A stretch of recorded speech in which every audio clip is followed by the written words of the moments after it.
My mic's still Excellent. muted, but I don't know how to mute that. So, anyways, Gotcha. Gotcha.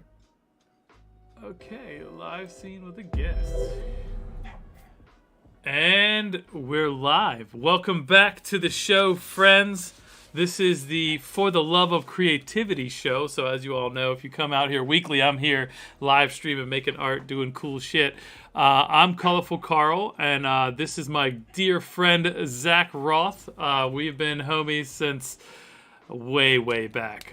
We've both had pretty fun careers and done some pretty cool shit over the years, and it's fun to reconnect here on the internets on my little channel here. And we'll be whipping together some art tonight, as always. And Zach and I are going to talk about creativity and probably lots of NFTs and Web3 because we're both huge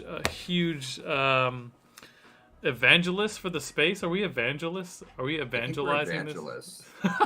I think we're well. I think we're just.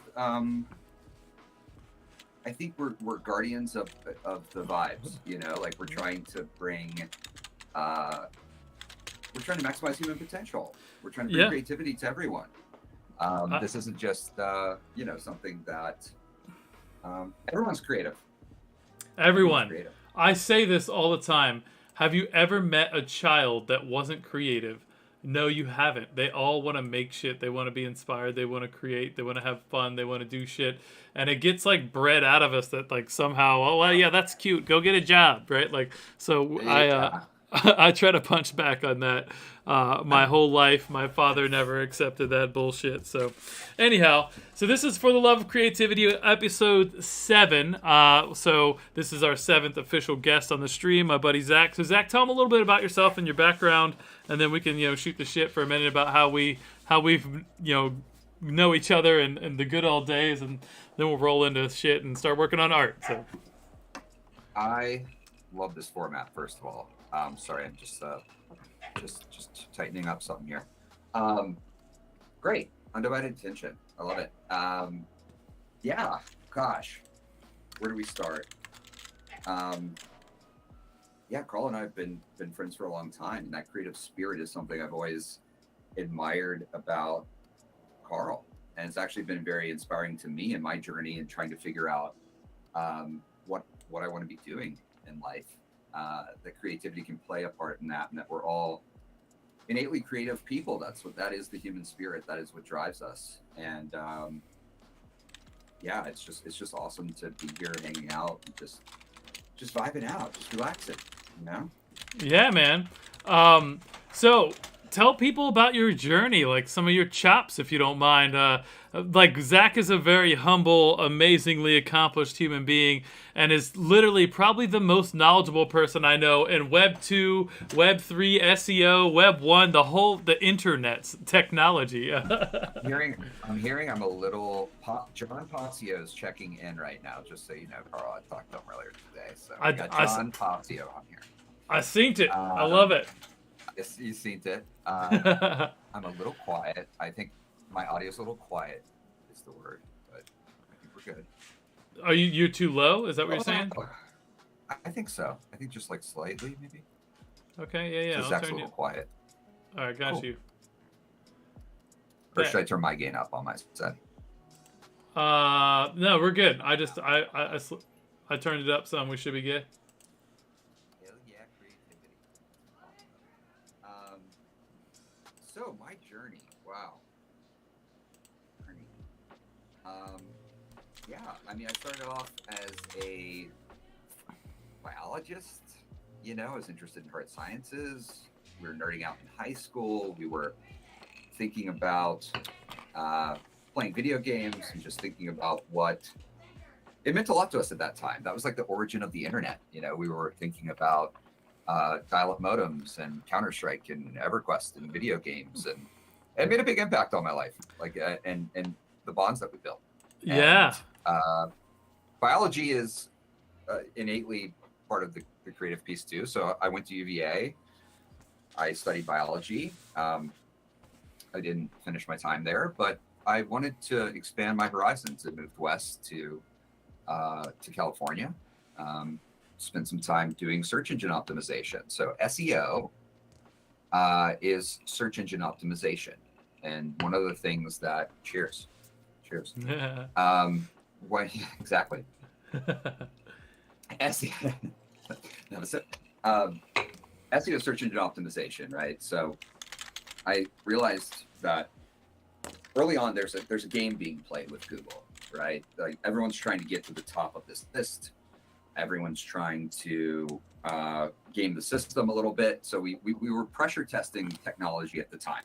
This was maybe 2007. And I was copywriting. I was working with a small team and copywriting.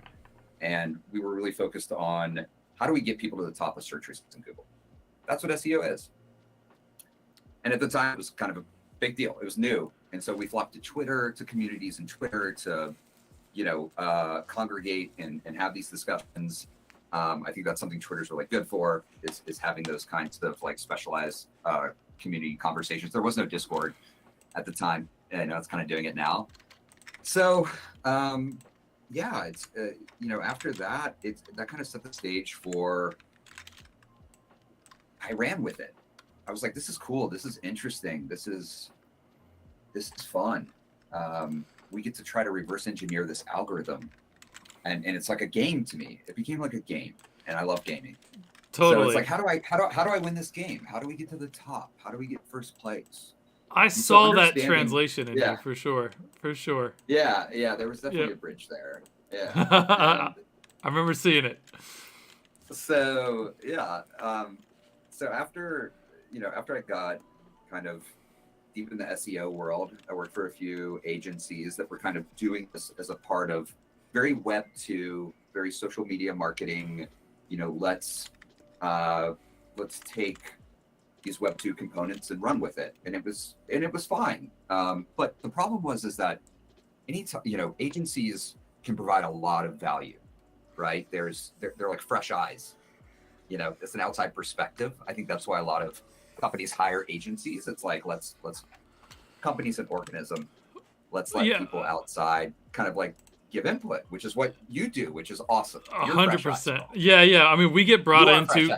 Yeah, I mean, we get brought into giant creative teams like Nickelodeon to help do things that their in-house team isn't going to come up with because they're stuck in the lane and they're all in that ecosystem, right? So they know that. That's why they bring people like us in. So totally, I think it's it's an imagination studio, right? I think it's hard sometimes when everyone's trying. I believe in the good nature of people. Everyone's trying their hardest, and it's like sometimes it's hard. You lose focus of that kind of creative side, and that's when an agency can really help kind of like be this catalyst, like be this spark for creativity within a company. So the agency life stuff was great, and but then I realized like I need to focus, right? Like what if I just like did this in-house at a company? And so in 2012, I moved up to San Francisco to the Bay Area, and started working at Glassdoor, which is a company that does company reviews and salary information and stuff like that. And it was a great time. It was kind of like early to me, kind of like Valley days, 2012, and got to learn a lot from some cool people. We got to think about user-generated content was really like the magic. Web 2 was like, there's all of this information out there, salary information. No one wants to talk about it with their friends, but they'll report it anonymously on the internet. Sure. Right. So there's this whole loop of, and that gives you better bargaining negotiation. That actually helps people as a bargaining tool as they enter a new job or a new something to get a better salary and to get paid totally more. So I thought that was really cool. I felt good about it. I was there for about a year, and then I left to join a small startup called Bright. And Bright was kind of taking a different Bright.com. Right. Ooh, sorry, Siri's cut me off. Maybe I got cut out there. You were here. I still got you. Okay, cool. So at Bright, we were doing aggregation. So here's another internet concept that I think we see happen a lot. A lot of people aggregate. Indeed.com's a job board. They're aggregating. Like the concept of aggregation. That is so what. That's what ARs do. That's what AI is doing. It's just aggregating data Aggregating. and processing it. Absolutely. So, sorry, I didn't mean to cut you Totally. off. Continue. No. It's exactly that. AI is this layer that we can like apply on top of like all this aggregated data, and it's just really cool. So yeah, I think the aggregation piece is cool. Bright was doing it. We got acquired by LinkedIn, which was cool. So I got to work at LinkedIn cool. for 3 years. I remember when that happened. Learn from a bunch of really amazing leaders. Jeff Weiner and Reid Hoffman, and spend time with people who were had really found their roots and done a great job in the Valley. So just kind of made a lot of great leaders. It was really incredible. And then I started getting into crypto. And I think that's where there's this kind of like shift happened where I saw this potential in crypto. It was a way to look at how we think about value and how we transfer value between people, and what is money? Like, what is money? It's something that we all agree upon as kind of like a thing. Right? It's an agreement to do business in the future, is what my dad used to say about it, right? If you take money, you're agreeing that in the future you're going to use this money to do future business, because you can't eat it and it doesn't provide any value unless you're going to do future business with it, right? I like that. I like that approach. I think we've talked about that before. Yeah, it's an interesting concept. To do for future business. Yeah. That's the old man's wisdom, I didn't know anybody else back in the day whose dad was talking about the Federal Reserve and money and taxation, and just like it was pretty crazy. No, I know. And that was all like, and that's a lot of that through you and him. It was like hearing that early on. I was like, oh yeah, this is challenging the norm. This is challenging what we all just societally kind of like accept as being status quo. Yeah, totally. I've always been a little weird, and it's like, okay, like let's lean into that. Let's figure out there's something else here, right? And I think that's when you look at the origins of cryptography and Bitcoin, it's like cypherpunks and this kind of stuff. The origin story there is like it is the nerdy crowd and community. It is like the odd people out or whatever. The outcast, yeah. The outcasts are the ones who drive innovation, because we are trying to do something different, even though it comes at a cost sometimes. For me, it was coming at the cost of maybe relationships or maybe mental health and other things. We talked about that a fair amount too, man. We really did. And so I think beautiful. it's a good way to frame. Looking. Oh, hi, Alden. Hi. Excellent. I love the pop in. Yeah. Sorry. Got the beautiful old lady scoots in once in a while into the background here. Of course. All right, so I have some questions, like kind of native to the show, little. But before I start getting into the questions, what am I working on here tonight for you? You sent me a picture here, and I wanted to get everybody up to speed, and then we'll jump back into some creative questions and a little back and forth banter for the rest of the evening. Cool. Yeah, so the format here is to check out.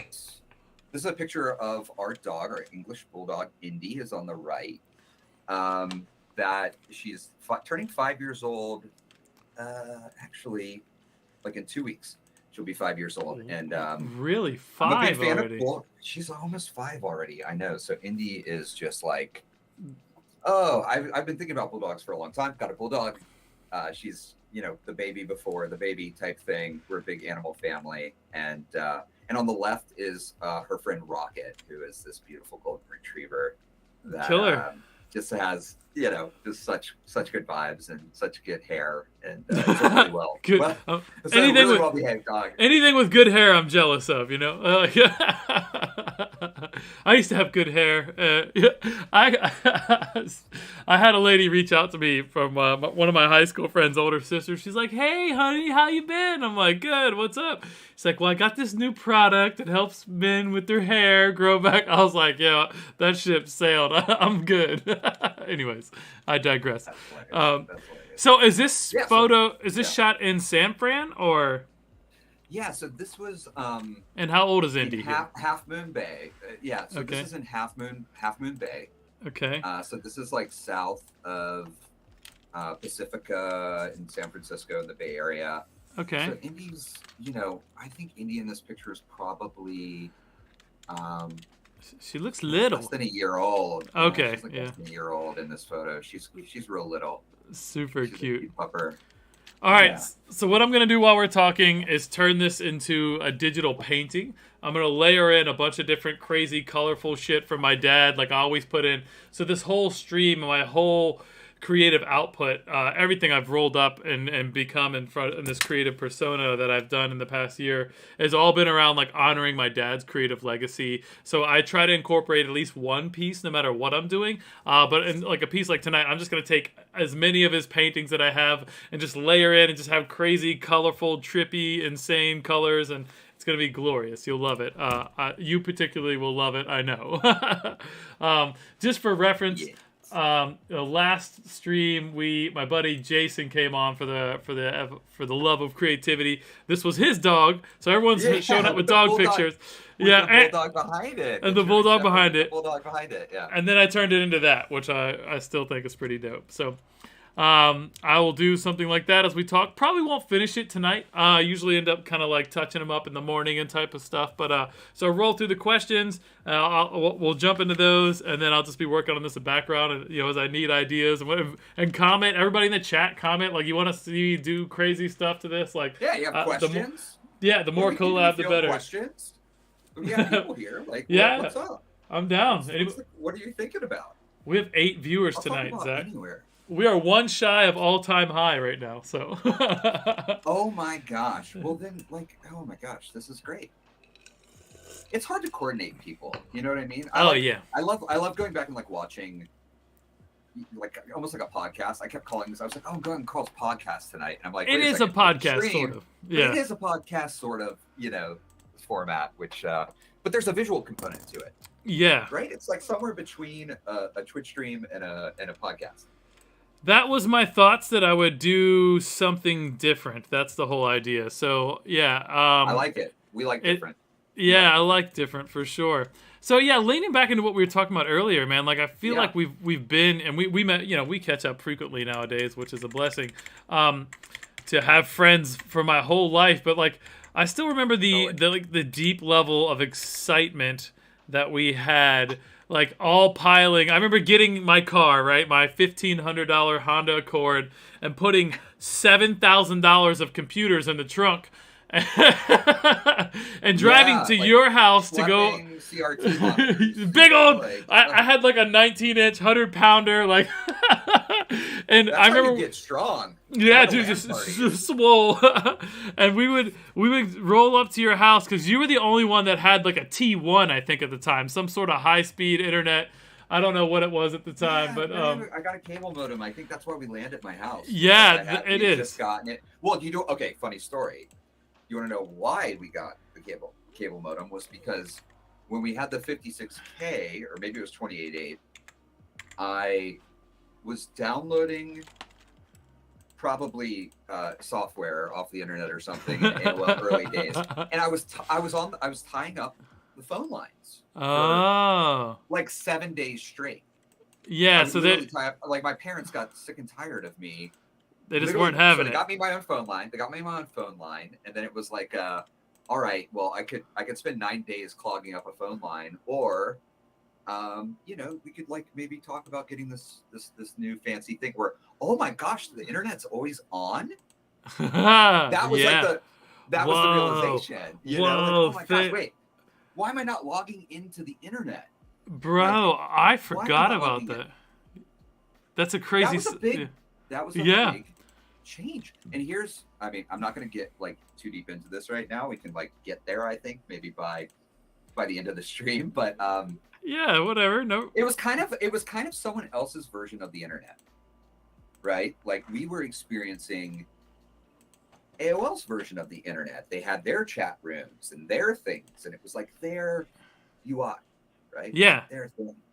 It was very isolated, and all of us were on AOL. I mean, everything else was kind of bullshit, right? Like, no one wanted to be on the other shit. So Prodigy, CompuServe, Net Zero. I wanted the Blabatorium and the chat rooms and the Progs. Remember Progs? It was like a chat bot, MIRC. Dude, I still remember meeting you like, this guy's into some crazy shit. Like, it was, you were Volcom only back then. Oh my gosh, Carl. Volcom only. Forgot. That was literally my handle. I was VB Punk for a while too. Though. You were? I remember that. Did you see the shirt right now? Captain Groovies. Yeah? Captain Groovies, which is in Norfolk, get the she crab suit. Oh, okay. Respect. I'll get out there. Respect. Little promotion for Captain Groovies. Got a little Captain Groovies. All right. But yeah, Volcom only. I was Volcom only, and the Elite Coder. Oh, I remember that. But it was all in like digits. Like elite was spelled L, like 4 3 3 7. Yeah. Of course. See, John literally remembers the exact. Look at this guy. XX VB Punk with proper punk X with proper capitalization. Yo, mine was white guy. But your ICQ. It was, Carl. It was white guy. No. So it was this at first. Oh my gosh.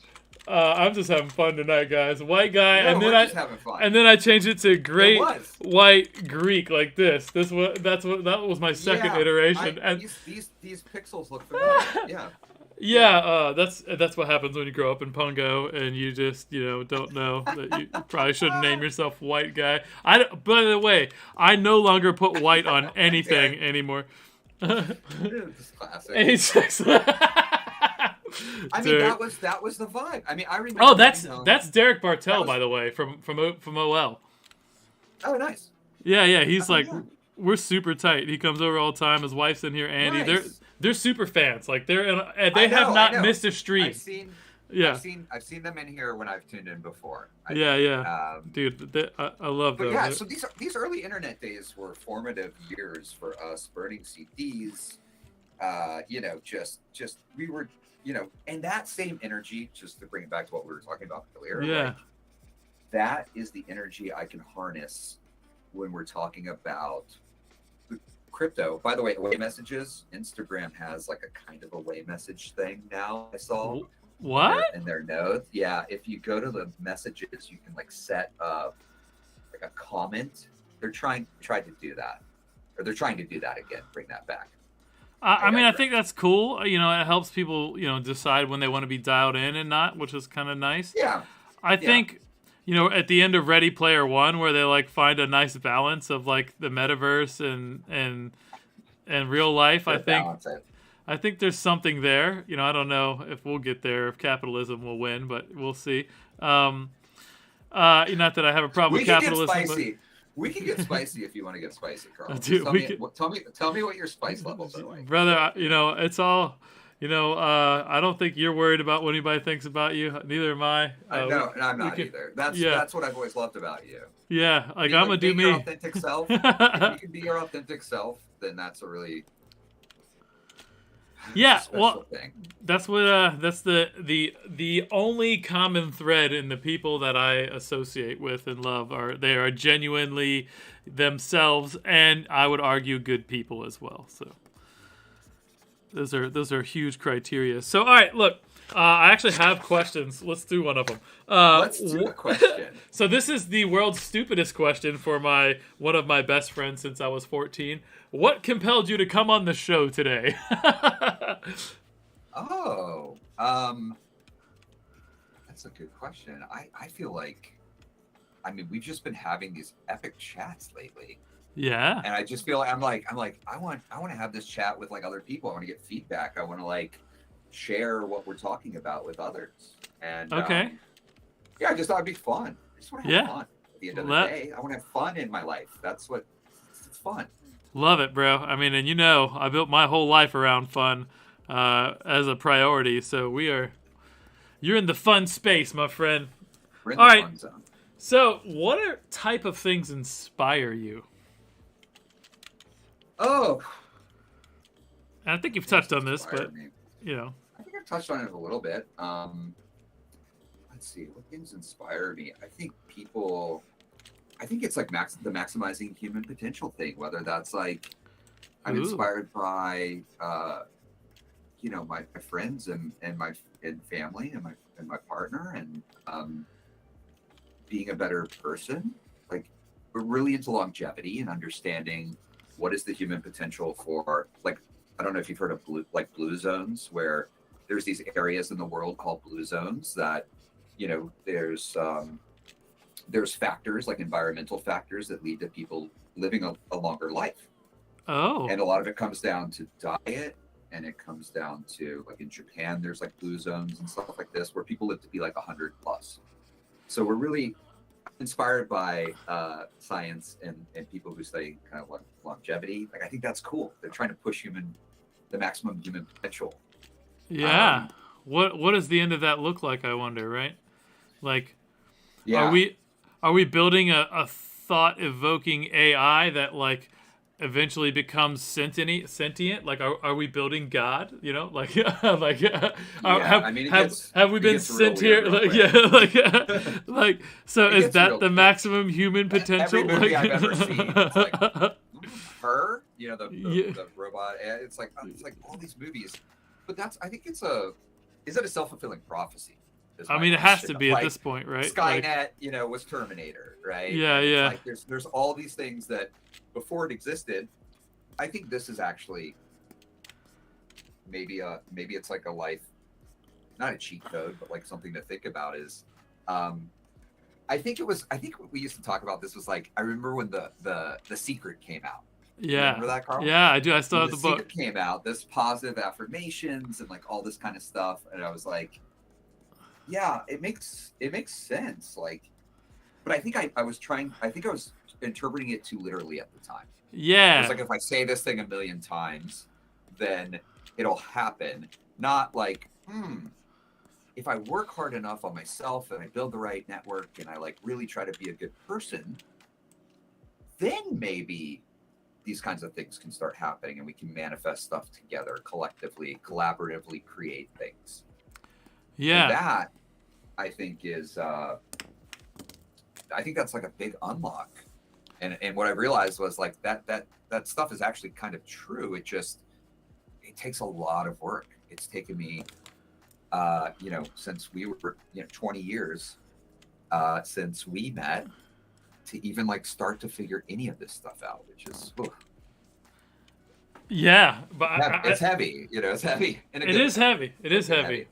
And Derek does have a fair point here that we do it all for the nookie, right? That's what it's. When I'm playing Counter-Strike, like last night, I think Jill, who's also on the stream from Zora, I was on there to, sometimes I'll just be like, we did it all for the Zookie. I love it. That's dude. what I got that nickname at some point. So I love it. That's super fun. Cool. All right. So next question, sir. Who are some of your favorite artists and why? Oh my gosh. So like James visual Terrell. What? Oh, let's look up James Terrell. Who's James this? Terrell. James Terrell. It does light art. Okay, so I was fortunate enough to be able to spend some time in Japan in 2017. We went to this place.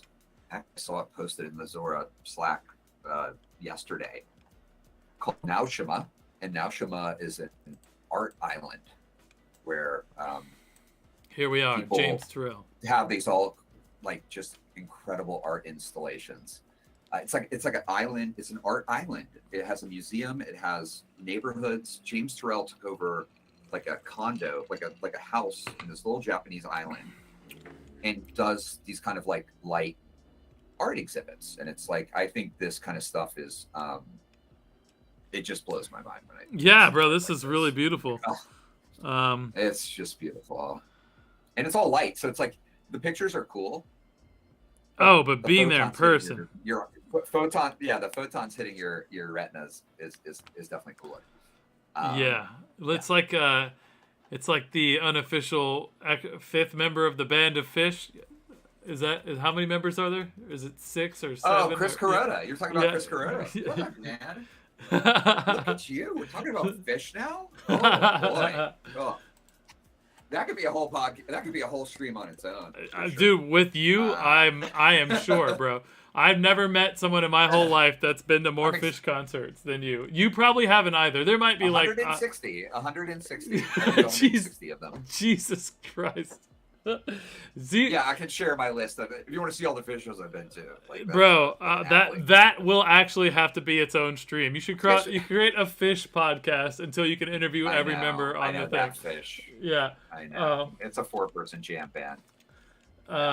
That's pretty sweet, man. But yeah, I remember you told me that, and then you bought me tickets to the concert. We went at the Scope, and unfortunately, Alden got gassed out from the fumes and the craziness. But like, yeah, bro, gassed out is just the trippiness was wild. It was wild. That is a good way to describe it.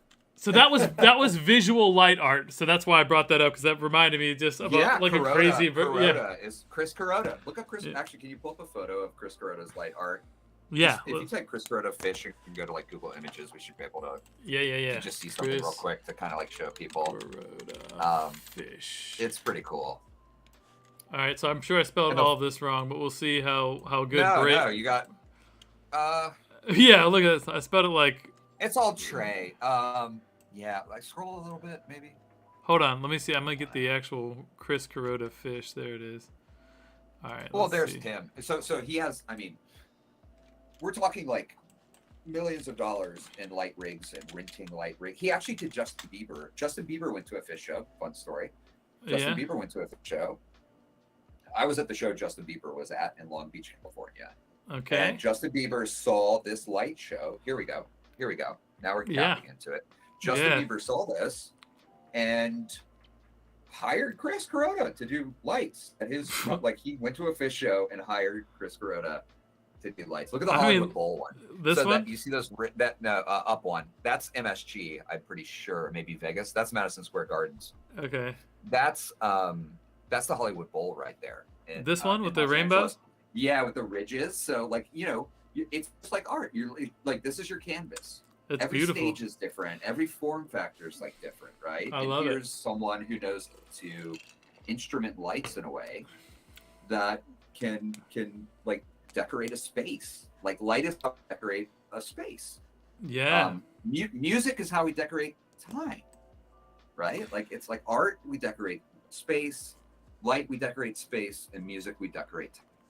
Well, and I think all of that comes together, and human expression is what creates culture, right? Like, you saw very clearly how much art and creativity mattered to people when we were all confined to our homes and no one could go anywhere or do anything. And all of a sudden, everybody gives a shit about shows and live streaming and art, and like consumption of NFTs and everything exploded because we were bored to death, because having what you need utility-wise is not enough to stimulate a human being. You need art, and any form of art is human culture. That's what we create. When you create a song or a language or a type of food or a way of dancing or a way of singing or painting with light, whatever you do, that is art. It's a beautiful thing. The way you speak is an art form.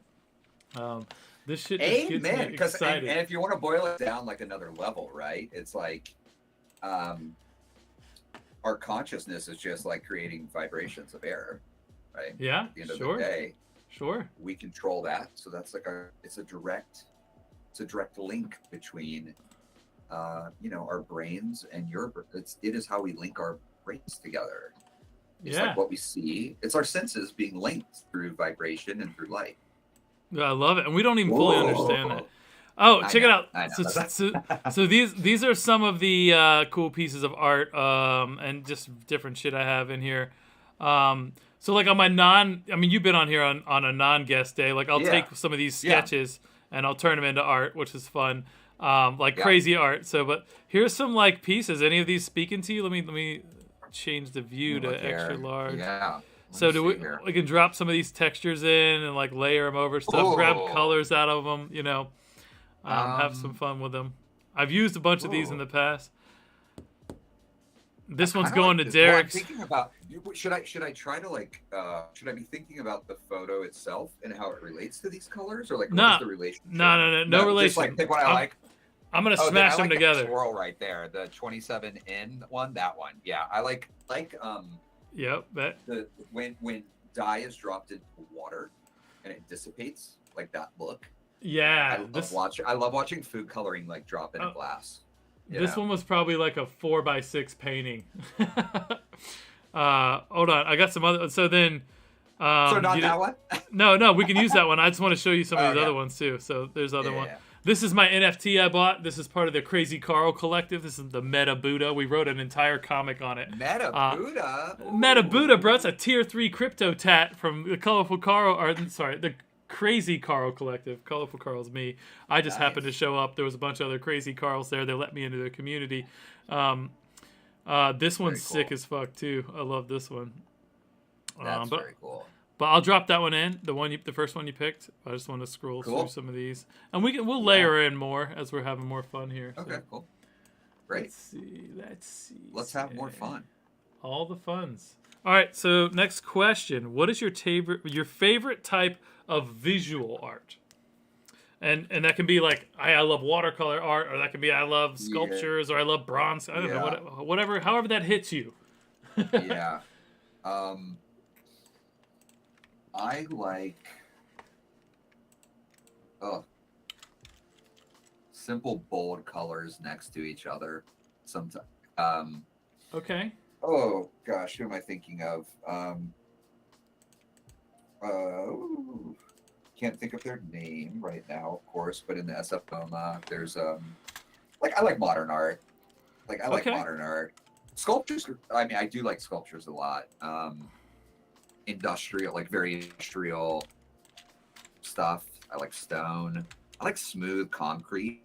I really like that was one of the things in Naoshima, that art island. They the is when a museum is art, right? When the curvatures of the wall, architecture is actually, I think, what I'm talking about. Yeah, it is. I love architect. I love looking at architecture. Oh, cool.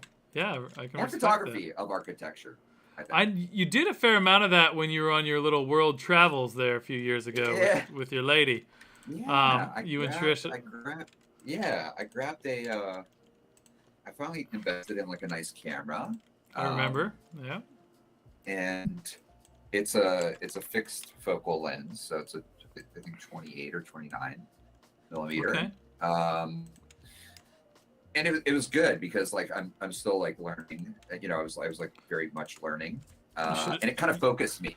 You have to get close to things. There's no zoom and stuff, right? So it forced me to. It's good for street photography, and I kind of have to I have to position my body in a very specific way because I can't zoom and dial it in. So yeah, I got into photography just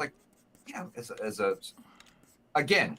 I think at this point in my life, I didn't realize that I was being creative and hopefully creating art and doing cool things. Yeah, you've always just. I think that's something you and I have in common. We find a thing that excites us, and then we just fucking go whole ham into it and just see where it goes. Totally. It's funny when you were talking about your journey early on, and in SEO. And I remember I was talking to a guy after you'd moved, and I was just networking in the local space. But he worked with you at Targetum, and he's like, "Yeah, man." Oh, yeah.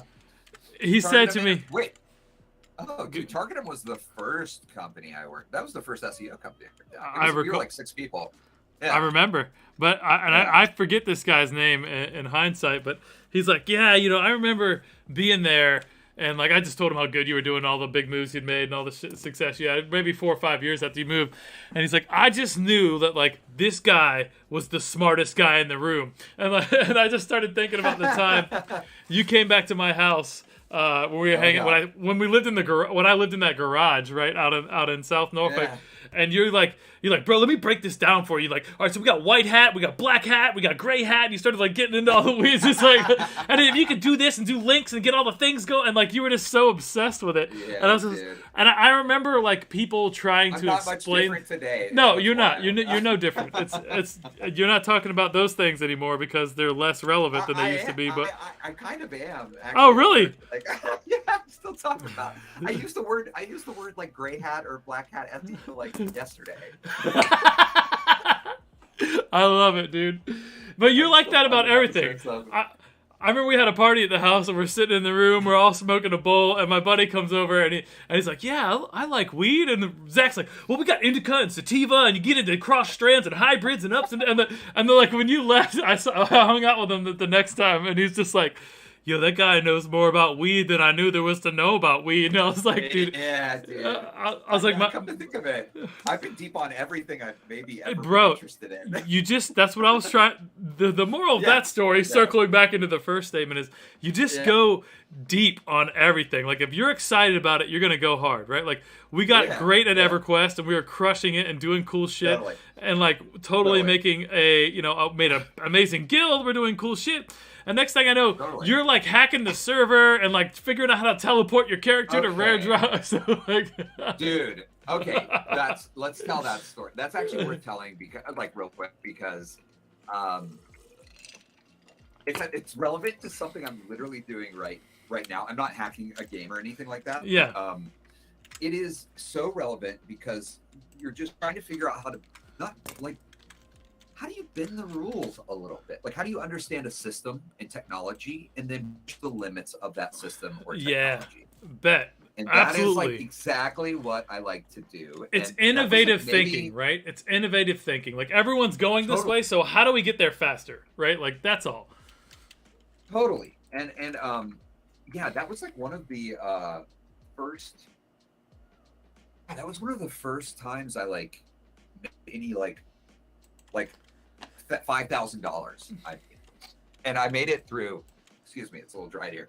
I made $5,000 from like selling these exploits that I had like made, and I was like writing macros, and I was like, oh, I can actually make money doing like codey, nerdy stuff like that. It's a way to make money.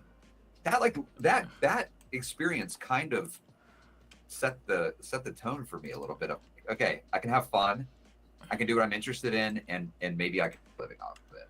Yeah, I had that same sort of epiphany about NFTs that I had when I was in the buying and selling space in EverQuest. Like, oh my God, I get this. Like, I saw some shit hit OpenSea the other day, and I was like, oh my God, I know who this guy is. I verified that this was this guy. It's like a little person that's like in the MMA scene, and he's just like huge in the space, but he's not actually a fighter. He hangs out with like Nurmagomedov and like a bunch of different like guys in the Russian fighting space. But anyways, long story short, I knew this was gonna be a good flip. So I just bought a bunch of them and did a 10x flip in 4 days because I just like, there was no way, because it was trending #1 on OpenSea, and I was like, all the dots just connected with me. I was like, okay, #1 trending. This is the legit collection. I just verified it, went through the Twitter page, saw the posts, saw the promos.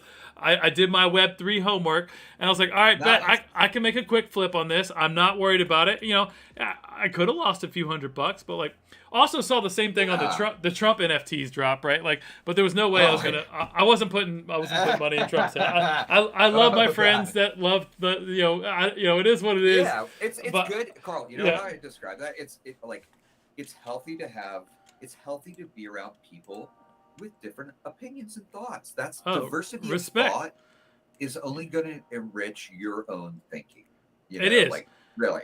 And this idea that, like, you have to villainize people that don't specifically agree with you is very close-minded. It doesn't work. Why do we think that? It's un-American. Like, how do you even get to a beautiful compromise? Can I postulate? Yeah, jump in. Postulate. All right. Here's my postulation, and it's gonna come back to actually. I'm gonna mention Zora if that's cool, like what we're working on a little bit. Talk about Zora. I'm sure that I like it. I love what you're doing at Zora. So Zora's really cool. So Zora.co, check it out. We are helping people. We're building tools for creators to put their creative work on the blockchain, on the Ethereum blockchain. And that is it only artists Ethereum and creators? Right now it is. Right no now Polygon either. Ethereum. We're thinking about layer 2s. Okay. We are thinking about that. So right now we're building on top of Ethereum. Okay. And if you're an artist and you're a DJ and you want to make beats in your spare time, it's really hard for artists to get paid. There's so many middle people in the way, and labels and gatekeepers. There's so many gatekeepers. Yeah. And we make it easy. If you don't even know how to code, you can come on to Zora and literally start minting your own art and get paid. And get paid directly. No people. So talk about that. Like, how does someone mint their art and get paid? Right? They have to have a community. Yeah. They have to drive people there. You guys aren't like. Yeah, we're working on things like that. We're working on thinking about how do we build, more of an audience and more of like the products that will help artists have more of a platform and get more eyeballs. That's join Zora. This is an amazing opportunity to help creators get paid. And it's a really incredible company with some amazing people. I have like so much fun at work in the best time. And, I think the kind of meta comment here about algorithms and divisiveness is, I'll just go into it. When you have a company that's motivated by profits, right? It is optimizing for itself. And so all of those algorithms and all of these things are a black box. We don't know what Google algorithm is. SEO is reverse engineering that, right? We don't know why TikTok chooses the things it does. We have a good guess, but no one's handing you the code, right? Because the company owns it, and that's a closed loop system. It's closed. Yeah. What we're trying to build with Ethereum and with Zora is an open web, right? Target gets hacked, your information gets leaked, people just pillage your information and sell it everywhere, right?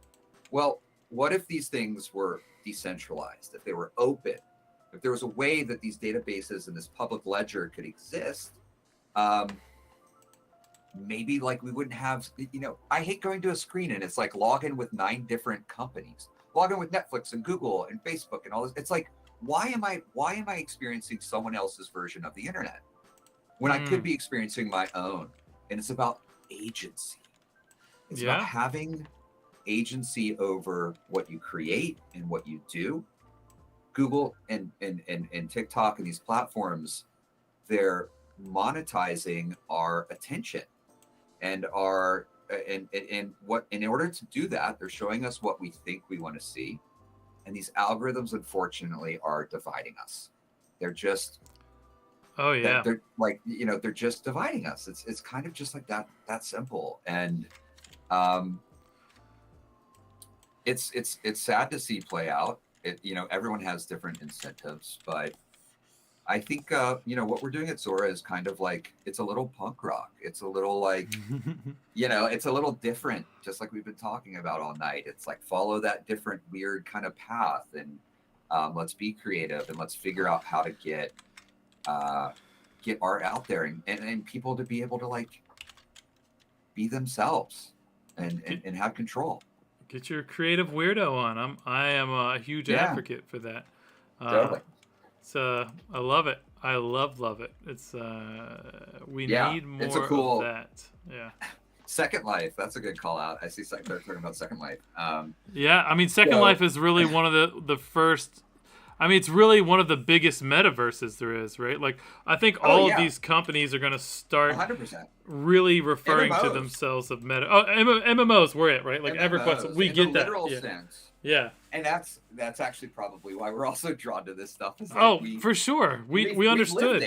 We've lived Bro. it. We woke up at weird hours of the night to camp mobs and like shit just because this virtual world existed and we wanted to be a part of it. Bro, think about the flexes that we used to have, right? Like when in EverQuest, when you could get the new patch came out, you had the updated graphics and you could look real cool, right? But I remember when I got the mithril armor set that was chainmail for my druid, and it was that powder blue, bro. Like I've never felt. Like I remember walking around like in East Commons and my powder blue full chainmail set that you had to camp rare drops in the fade wire for like 30 hours. 30 hours easily just to get this drip. Well, just to get the chance to possibly craft it, right? Because you might fail the craft, right? It was insane. Materials. Yeah. But I remember that. Okay, so fast forward to yesterday. All right, my son's 11. He lives, in this digital world post-COVID. He spent 9 to 11 not really being able to go out in public much, right? That's pretty crazy. So think about a lot of kids are that way, by the way, where it's like they just developmentally just haven't been able to go out for a year of like. They're like 3 years old or 4 years old, and it's like a very formative years. Yeah. So he gets on VR a lot. He's got Oculus, right? And his favorite thing to do is VR chat. So him and his friends do all this hanging out, and they do all VR this. VR chat's awesome. It's awesome. I gotta say, it's really cool. Blows my mind. This blew my mind yesterday. I was like, so what do you guys do? He's like, I don't know, man. I'm in a chill room. I'm like, well, what's a chill room? And he's like, oh, you just chill, Dad. I was like. So you have these goggles on and you're in a VR world chilling, right? And he's like, yeah, check it out. So he gives me the goggles, right? I get into the thing and I'm in this room that some 16-year-old created. That's a skyscraper penthouse in like a Tokyo, New York City. Beautiful 360 views. There's patios you can go out on, and you can't fall off, right? You can walk to the edge and it stops you. There's TVs and movie theaters, and like this is like a 7-8 bedroom massive house, like equivalent to like 5,000-6,000 square foot in real life. And he's like, you just chill, and you want to watch something, you put it on the show. And he's like, you watch it on the virtual screen.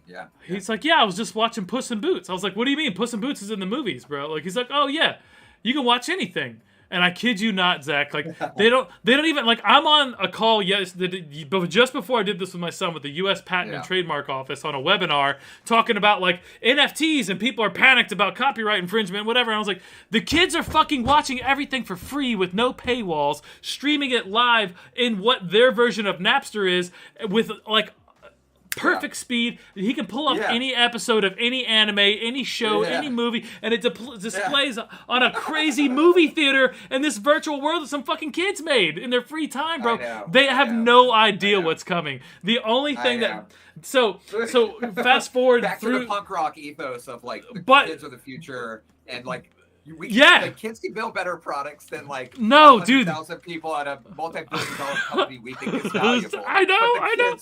The kids are the cooler shit. Way cooler shit, bro. I was like, Zarek, figure out who this kid is. I want to hire him to do some shit with Epic exactly. Made. Like, that's exactly what you gotta do. Bro, that's the first place my head went. Because it's the number one chill room. Like, it's the top rated chill room on all their servers, right?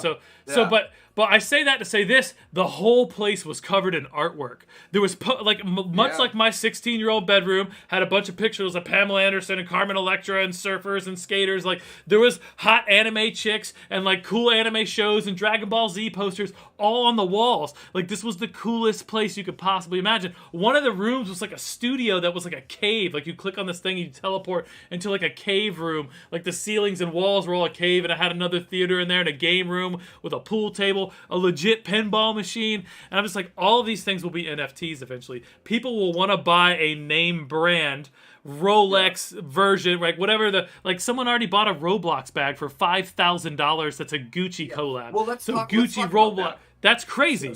So let's talk about that for a second, because I think that's a really, really important piece of this. Because it's a huge piece of it.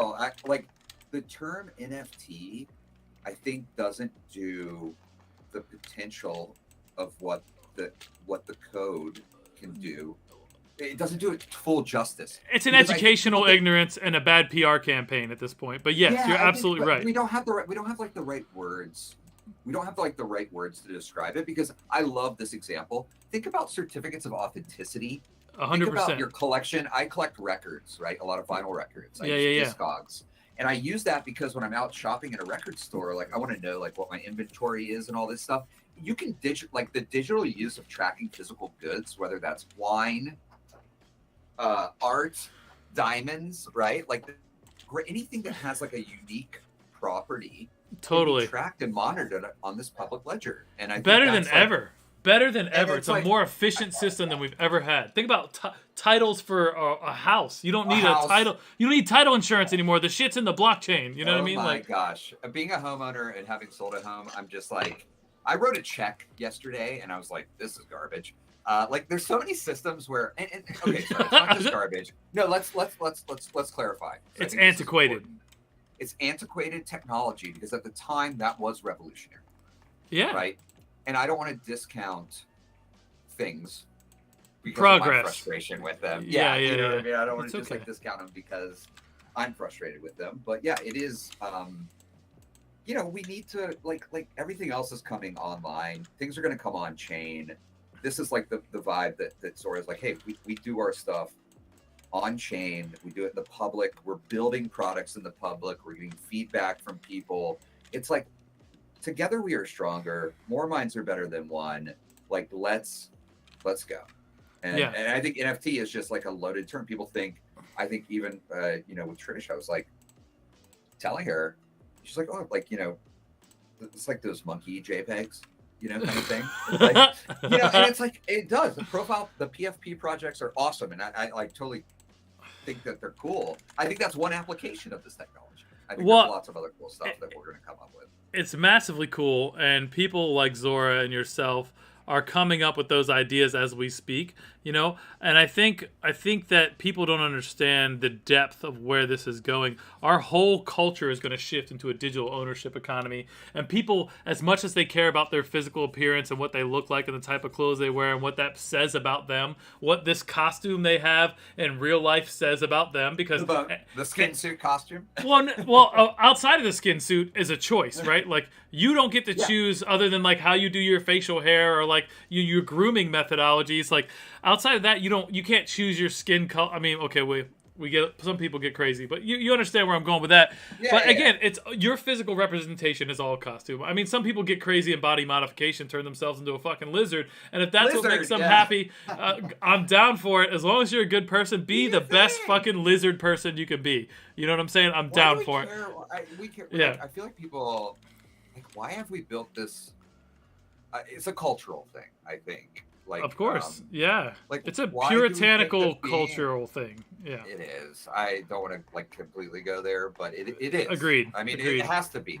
Someone said this is good and this is bad at some point in time, and then everyone said, well, that's good and that's bad. And life is not that way. It's not. There's so much. It's mostly gray matter up here, and in life, and guess what? Most people, I think, like politically, are actually like in the middle, but we're presented with the sides, and we're in the and guess what? When we're amplified, when people's voices are amplified on the internet, it's easy to go to those sides, you know, and that's where we end up congregating, because we're also a little feisty, you know, like we want to start shit sometimes, and we want to like have you know, combative views, you know, we just like we you know, we're human.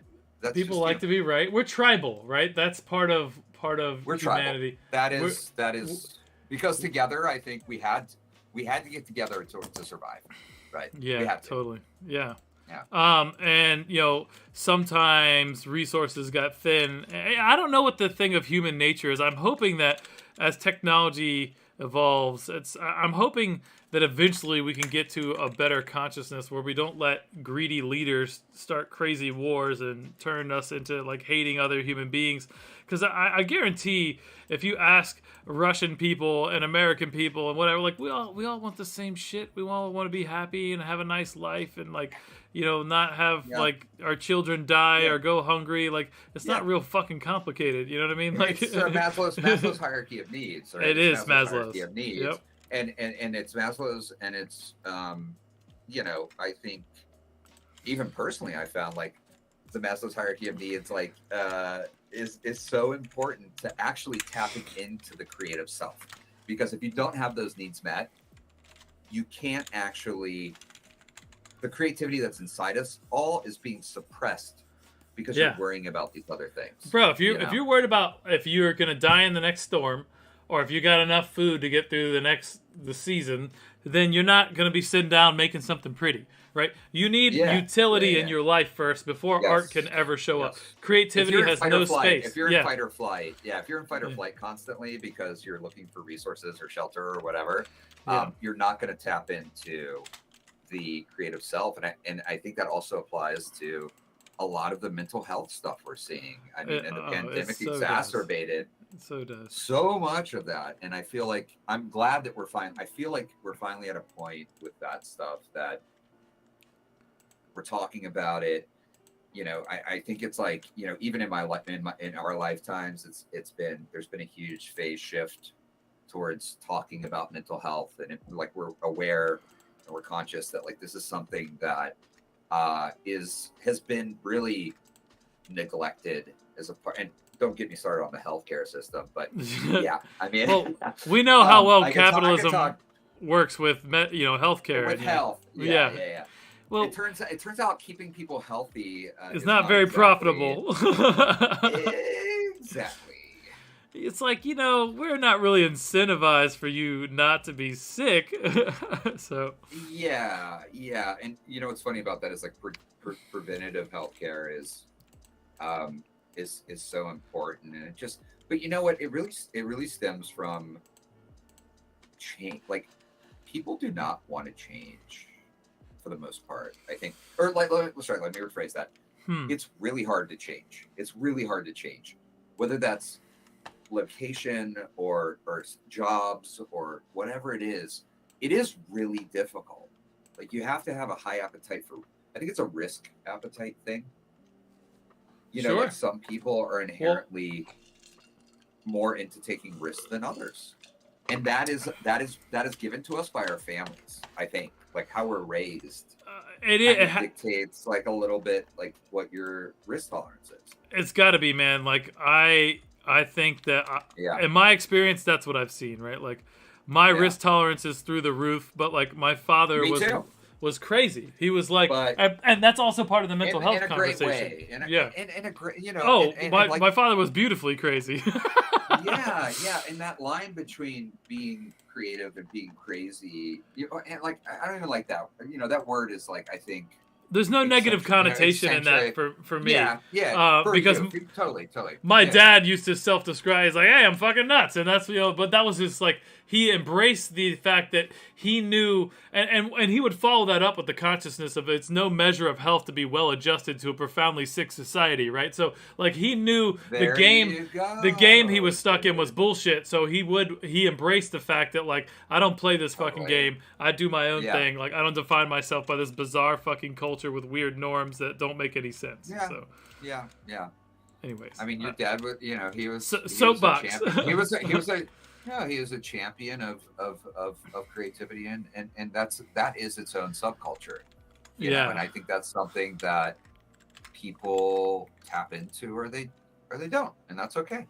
It's just like, there's lots of people who do though, and I think that's what, for me personally right now, is just like making me come so alive is just like, again, going back to like the EverQuest macro thing, it's like, wait a second, I can actually be my authentic self, be my creative self, and like be supported and be around other like-minded people. And that's like so important as a community. Community is so important to people. Like, again, if you look at the Blue Zone thing and the people who live the longest, what is it about? It's about like what you eat and the community that you have. Really, at the end of the day, it's like community based. It's like, are you supported? It's mental health. It all comes together. Those communities are probably way less stress too. They're not fucking totally. Alden and I talk about this all the time. Like, we're innovating, more technology, more internet. Think about what it used to take. You and I were talking, right? you were in a meeting the other day with Zora with people from all over the earth. I was on a conference call just before this with somebody in Japan and somebody in Philadelphia, and we're talking instantaneously, right? That was impossible in our parents' generation. Totally.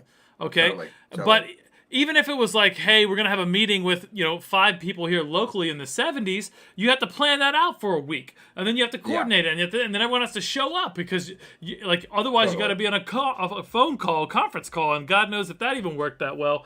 And so you think, like... A bridge. Do you remember the bridge? You had to dial into the bridge. The conference bridge. Go-to meeting.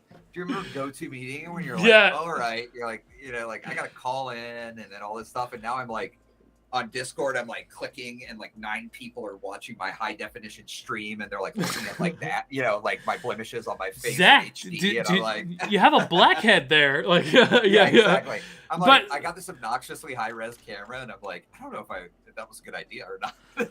Why do I want to be seen? I can't see that well anymore either without my glasses on, so it doesn't even matter. But so my point on this part is that you and I, as grown-ass men in our late 30s now, can get more done in a day than they could have done in a month, right? Yeah. However, we have no more time.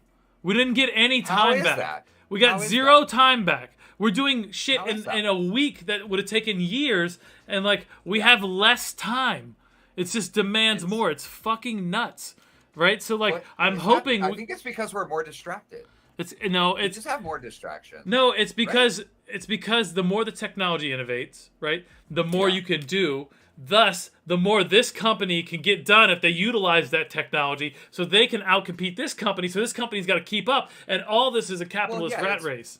Well, what that is, Carl, is it's everyone's race. Everyone's optimizing to grab your attention.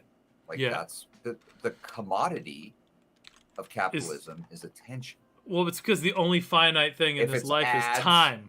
It's time. Well, yes, it's time. So it's like capitalizing on your attention span and your focus and your time is what generates the dollars. Whether that's a click on Google, it's looking at a billboard, it's like, whatever it is. That is unfortunately what I've told you this, but what got me really bummed out eventually and burned out in Silicon Valley was you have the smartest minds possible working to get people to click more shit. And that's not necessarily to any good. That's a tragedy of commons. And we're making Indy pink now, for the record, if that's all right with you. Yeah. Okay. Make Indy pink. Okay. Dope. She's a girl. Not that genders need colors or anything like that, and not that even that there's 2 genders or whatever, dude. There's a wine bar in New Orleans when I was there, and they had a sign at the bathroom, and it's like the guy sign, like a men's sign, a woman's sign, and then a mermaid. And I love that. And then it just says, "Whatever, wash your hands." I've seen shit like that with robots and and it's great. It's like, hey, just give a fuck. Whatever. Just go take a shit and then let's continue on the conversation. That's the least important part of being human. Let's keep it moving, right? I'm looking at Indy, so I'm getting close to my monitor here. Indy pup, she's a little piggy actually. She definitely gives me pig vibes, and at times she's a deer, kind of she's very springy. For a bull, you think bulldogs are Bro, they're explosively packed dense muscle. What are you talking about? They are just a meatball. Yeah. She's a meatball. And she's a beautiful little meatball. I love it. She's a cute meatball. We love her. She's high maintenance though, Bro, bulldogs are they're high maintenance. Bro, I've got 2 80-pound Englishes. 2. I know. Yeah. They're a lot. They're a handful. And my guys they got so many problems. I know, unfortunately. I just feel like a bad dad dog, but dog dad. Yeah, whatever I am. Dad dog.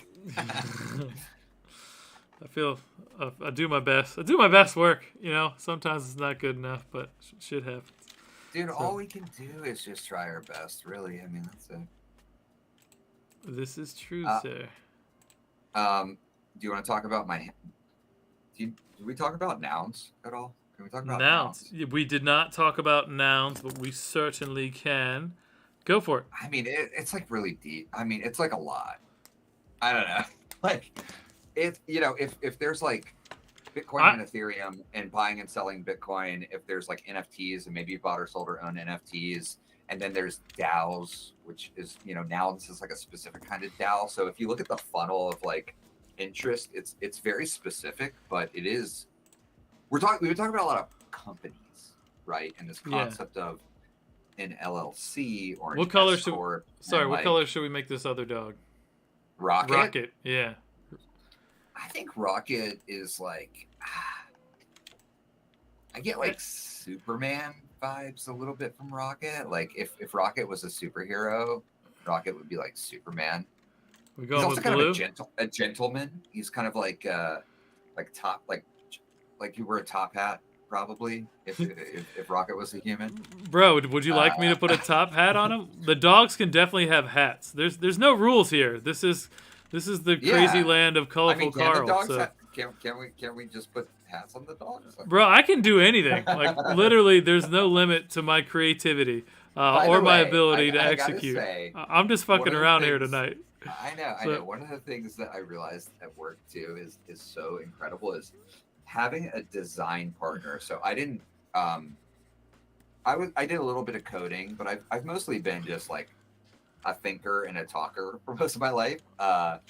And working with a design partner, like someone with skills to translate ideas to visual things, canvases, has been one of the biggest unlocks for me at work. Is like having I had this incredible designer that I work with named Luka Mar in Croatia, and Luka and I it's his like afternoon or evening, it's my morning, and we spend an hour or two every morning just like talking about like the products and buttons and how users are going to interact, and we're in Figma and we're just like real time collaboratively creating together.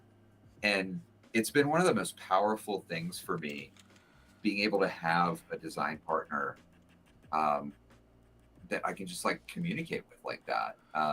Because I've never known Photoshop. I've never done Photoshop. I did Lightroom for the photography stuff, but having a designer to work with that is on the same page and can like literally spitball back and forth with is probably my favorite part of like the creative process right now.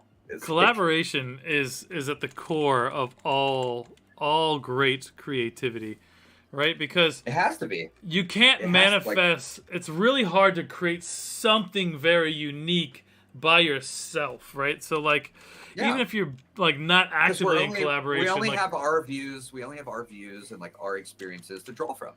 Right, and you're digesting the world around you and ideas, and then incorporating them. So I feel like you're always collaborating on some level, regardless if like there's someone with you right at the time.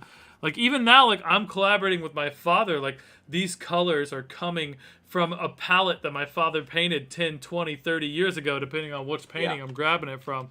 And like I find that like that really helps me put in something that becomes very cool and balanced. But yeah, the collaborative process is fucking outstanding. I love it, both professionally and personally, so. Amen. And that's what I think is so inspiring about just the work in this space and the people in this space of kind of Web3 crypto. It's like everyone was speculating, it was like buy, sell Bitcoin, Coinbase land. I did that. I worked at Coinbase. It was awesome. Learned a lot. But it was also like about the money. That's just helping. Exactly. Yeah. Yep. What if creativity could be capital? What if creativity was the unit of economics that we? I'd argue that it always should have been. It has been. Yeah. Well, it just wasn't. Actually, let's take a step back. It always has been, right? You're buying into the creative brain power. The problem is the consolidation, right? Like, we all love Nikes or Adidas or whatever your brand is, right? But that in itself is creativity and the manifestation of human beings and brand, and it's the collaboration of shitloads of designers. But the work for hire model basically strips the intellectual property copyright away from the human being. So like all of the work I've ever done, we have teams and we're all, we all collaborate on this. And like, I don't like, it's not about like Epic Made championing this, and I always, but I'm still stuck in this, traditional system. Don't let me fake that I'm not. But with as we pivot into NFTs, I'm so excited about this ability to reward my team with like, hey, look, this thing took off. We're crushing it. Oh, and by the way, here's everybody's royalties for the year. Boom, right? Like, because that's just like, and not only, it's always been an option, but now it's the status quo, right? Like, people expect that the creators are going to get royalties and that royalties are built into the blockchain. That's so powerful. Yeah. Like, I think that comes back to that word agency, right? Like, it is the word agency, yeah. Because when you sign a contract or you 1099 or you get hired by a company, you are essentially giving away your agency as a creator to someone else. Yeah. And that's the name of the game. With crypto, like with this technology, we can attribute that creation to your wallet, to your identity, and no one can take that away from you, and everyone can track it back to you. So this concept perpetuity. Of provenance. So the word provenance is really important in this space, which is understanding the origination of ideas and thoughts and art and work. Copyrights and trademarks are a money-based manifestation of, if we just like literally track this stuff somehow better publicly together, we wouldn't need a patent office and we wouldn't need all of these crazy systems that we just like tie ourselves in knots over. Like, we just wouldn't need them. We would not need them.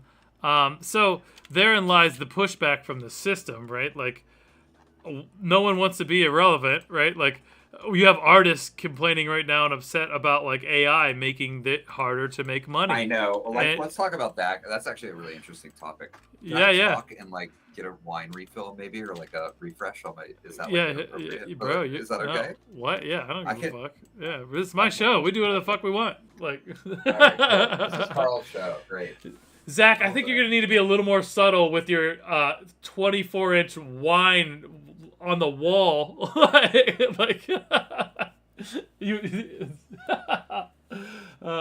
Good times. Joey, no focus. What up? Hey guys, let me take a little moment here. If you guys haven't ever been here before, thank you for stopping by. Appreciate you all. Please, if you get a chance, check out ColorfulCarl.com. I got my little NFT beta class. I got to sign up for that. Where if you're into NFTs, I'm actually doing a week-long, basically helping you go from Web 2 to Web 3, right? So it's not going to be over your head. We're getting people in for the beta class, so you can have live interaction and Q&A with me. Also, I have my print store on there. If you like any of my prints, you can shoot me an email if you want to be on the show sometime or have any thoughts and feedback. And, feel free to check out Epic Made and my NFT collection, which, Zach, I got to get on Zora, I think, right? Like, I don't know. Do you guys import collections over there, or you guys only do your own minting locally? Yeah, we do drops. We do collections, or what we call drops. We do editions and drops, and come check out Zora, and Can I import my collection over there that I already have? Right, so it's already minted to the Ethereum blockchain. I've imported it to several. Right, so it already exists. If you've minted it, then you're using a smart contract that was probably developed by whatever platform you minted it on.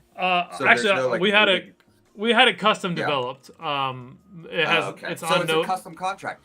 So actually, my shit's bona fide, bro. I'm deep. I can update my own shit right now. My NFTs are updatable, and I actually know how to do it. So, which is crazy. Look at this guy. Bro. I get This guy. when you buy my NFTs of my dad's, you get to claim the original work of art, and then I update the NFTs registry data, metadata, so that it says who owns it and that it has been claimed. So that's next cool. level, bro. I know now. You know the guy that has a next level NFT. So we can't. So I'll say this: we can't right now move that collection onto Zora, but I will say that I am working my ass off to build some really cool shit where everyone is going to be able to enjoy all of this art on the blockchain.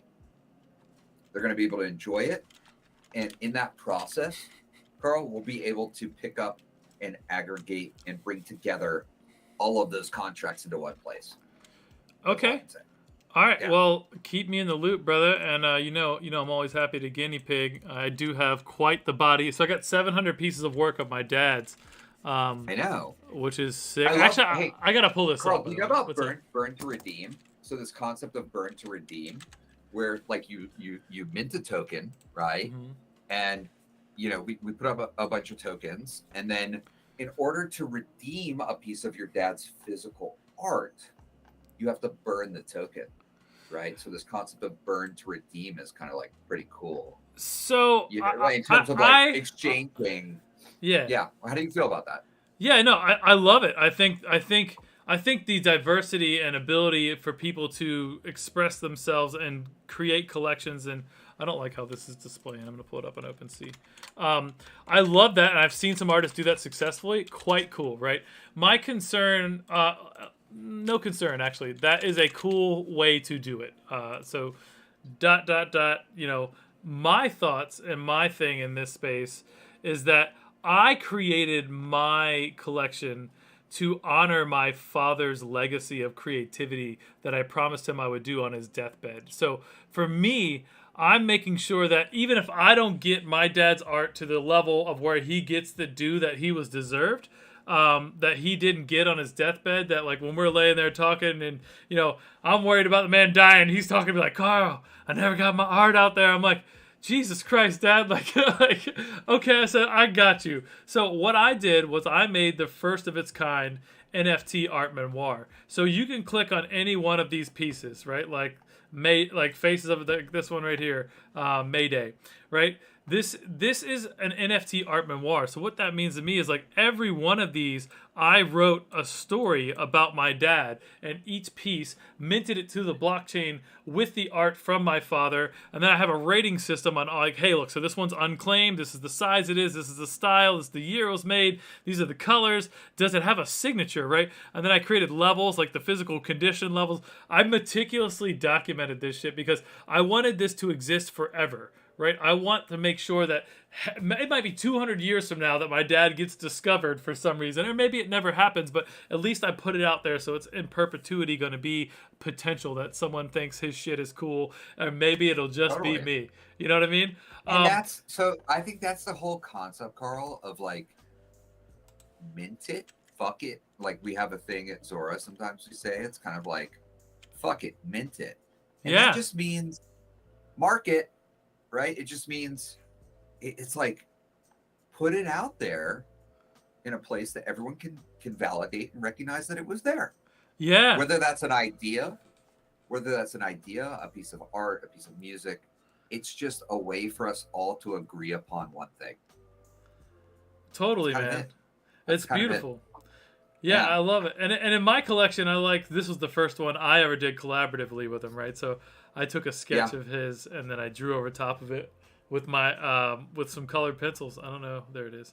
And this was in So he died in June, and I did this in August, and it's so weird, right? Like I don't know, man. Anyway, so I just think that this whole thing was an art healing process for me, right? Like it has nothing to like. You can tell that with my traded volume here, I paid off my house and bought a Lambo, and But you know what? I was just talking to Jill at Zora about this a little bit, where it's like, at some point, we have to stop valuing ourselves on the numbers. numbers and the likes and the creates, or like the likes and the clicks and all this shit. And It's you a have to vanity start metric. valuing. You have to start valuing it for it came from you, and Yeah. and because it came from you, it's innately human and it's innately beautiful. Whatever that is. If it's a word, if it's a mistyped sentence, if it's a misspelling, I've stopped like correcting myself when I like have typos on a keyboard. I'm Yep. just like, whatever. Like, and I think this is actually a big thing that I hope we move towards. Having worked at LinkedIn, the concept of professionalism is, I think, like, I get the essence of it, like what it's trying to accomplish. Wear the suit and tie, look good, and capitalize and punctuation and grammar. But like that's not how we move quickly and efficiently towards new territory. I think that is the lie we were told to enforce classism, right? I think it's an us and them culture. I think it's a, oh, you don't know that's spelt with an ER at the end and not an A. Well, you're ignorant. Oh, you can't afford a nice suit. Well, you can't work here. You don't get a nice suit. I don't give a fuck what's in your head, right? So that was a way of oppressing poor people and oppressing the uneducated, because you can be uneducated and extremely fucking smart, right? So like, I agree. That's like a book smart versus street smart kind of concept, that like that kind of thing. It's a little bit of that, but also a little bit of like innate ability to understand complicated things, right? And you don't necessarily need to know raw talent, like raw gray matter power, right? Yeah, for sure. So I get compliments every single call I take, because I will drop at least one cuss word within the first 3 or 4 sentences, and I'm really myself. And if you talk to me when I'm in a business meeting, or talk to me, when I'm at home on my back porch smoking a bowl, like I'm the same human being. I don't wear a mask to pretend like I'm somebody and not somebody. Authentic like self. Yeah, Authentic self. I don't have time to be somebody else, and I like me too much. Like I don't want to fucking be anybody else. Like I carefully curated the human being that I am, and I think we all do that. I think people that aren't a little weird and aren't a little eccentric are just literally afraid to be themselves. Right, that's all it is, because we're all fucking weird. We're all unique. We all have these little things that like, oh, well, that doesn't fit in. That's not normal. Let me make sure no one knows I pick my nose. Like who gives a shit? Like, you know what I mean? Like my wife jokes me, because I will literally bite my toenails sometimes. It's like a weird thing. I'm that flexible. Like I don't just. Carl, I give zero fucks.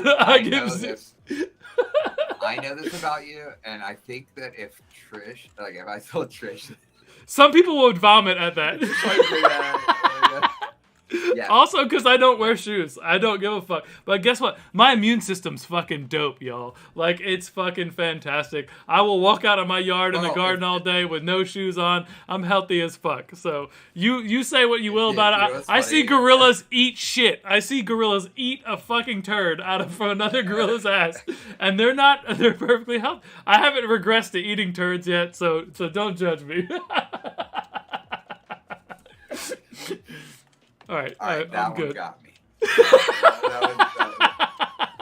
So what we call it, Carl, I think in the creative world, and what the Grateful Dead described as like a rave up, where like you're on a roll and you're just like you keep and I love that about you, because you hit that. Oh, thanks, brother. And you know when to reel it back, but but not well. I'm trying to like understand. But it makes me laugh, dude. If we're not laughing, what are we doing? Like, bro, if I'm not enjoying my life, I'm fucking wasting the gift of being alive, right? If I'm not here feeling like I'm bettering myself and pushing the narrative of something positive, because one day I'm going to be fucking dead, and hopefully someone thinks I was cool enough that they want to carry on my legacy like I'm doing for my dad, right? So like, that's it. That is a key word, man. Legacy. What is your legacy as a human? That's deep, dude. And that's that's something that, I think about a lot, because anyone can make, it's like anyone can hustle. It's just like, you can hustle everyone can work harder or be stronger or whatever, but like, what are you leaving behind? Yeah, Will dude. will it matter? Like, will it not matter? And honestly, what you're describing is like, imprinting concepts on other people and being positive and like bringing energy. It's like, hopefully that's infectious. Like that's the pandemic we need, is Yeah. the pandemic of positivity, the pandemic of like, and that's actually the Web3 space. That It we're all is. gonna make it. Good morning. We're all gonna make it. We're gonna do these things. It's like, actually, I was turned off from crypto when I left Coinbase. I kind of like got burned out, Yeah, because and it then felt like I Wolf start. of Wall Street shit. You know what I mean? Yeah, exactly. And then all of a sudden, here we are, and there's just like, people are being positive, people are being cool, and like, I just was really into it. So yeah. People are into like success and building something, because the big part here, Zach, that you're feeling and articulating even, is that this is about putting more power into the hands of more people to have a better future for everybody. I'm sick of this fucking idea that Bill Gates, Elon Musk, and fucking Jeff Bezos own 48% of the wealth in America. Like, how does that good for humanity? Like, I'm not saying don't be rich as fuck, but 48% of 330 million people? I got an idea. Okay, I had this thought. All right. Once you reach $1 billion, you get a big fucking gold medal, and you get to display it somewhere. And it says And douchebag on it. no, it just says like, you win. No, it says you win capitalism. Good job. And then let's just distribute the rest of the money to everyone else or something. Like okay, like, like, why can't we just put like a heart, like a cap on, like, look, we know that all your needs are being met. Yeah. Like, you're good with 1 billion. Okay, the difference between a million and a billion, real Is quick. 999 million plus 1 million. So that's insane.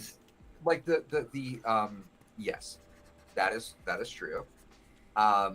Yes, it's like the difference between, I think, 1 million seconds is like a few days, and like 1 billion seconds is like a few, like, months or years or something. It's like, the scale is like comparing days to like years, essentially, is because 3 years, right? Because it's 999 to 1, right, on millions, and then you extrapolate that. So yeah, 1 million seconds is a few days, and I didn't do the math exactly, but you get the scale of time.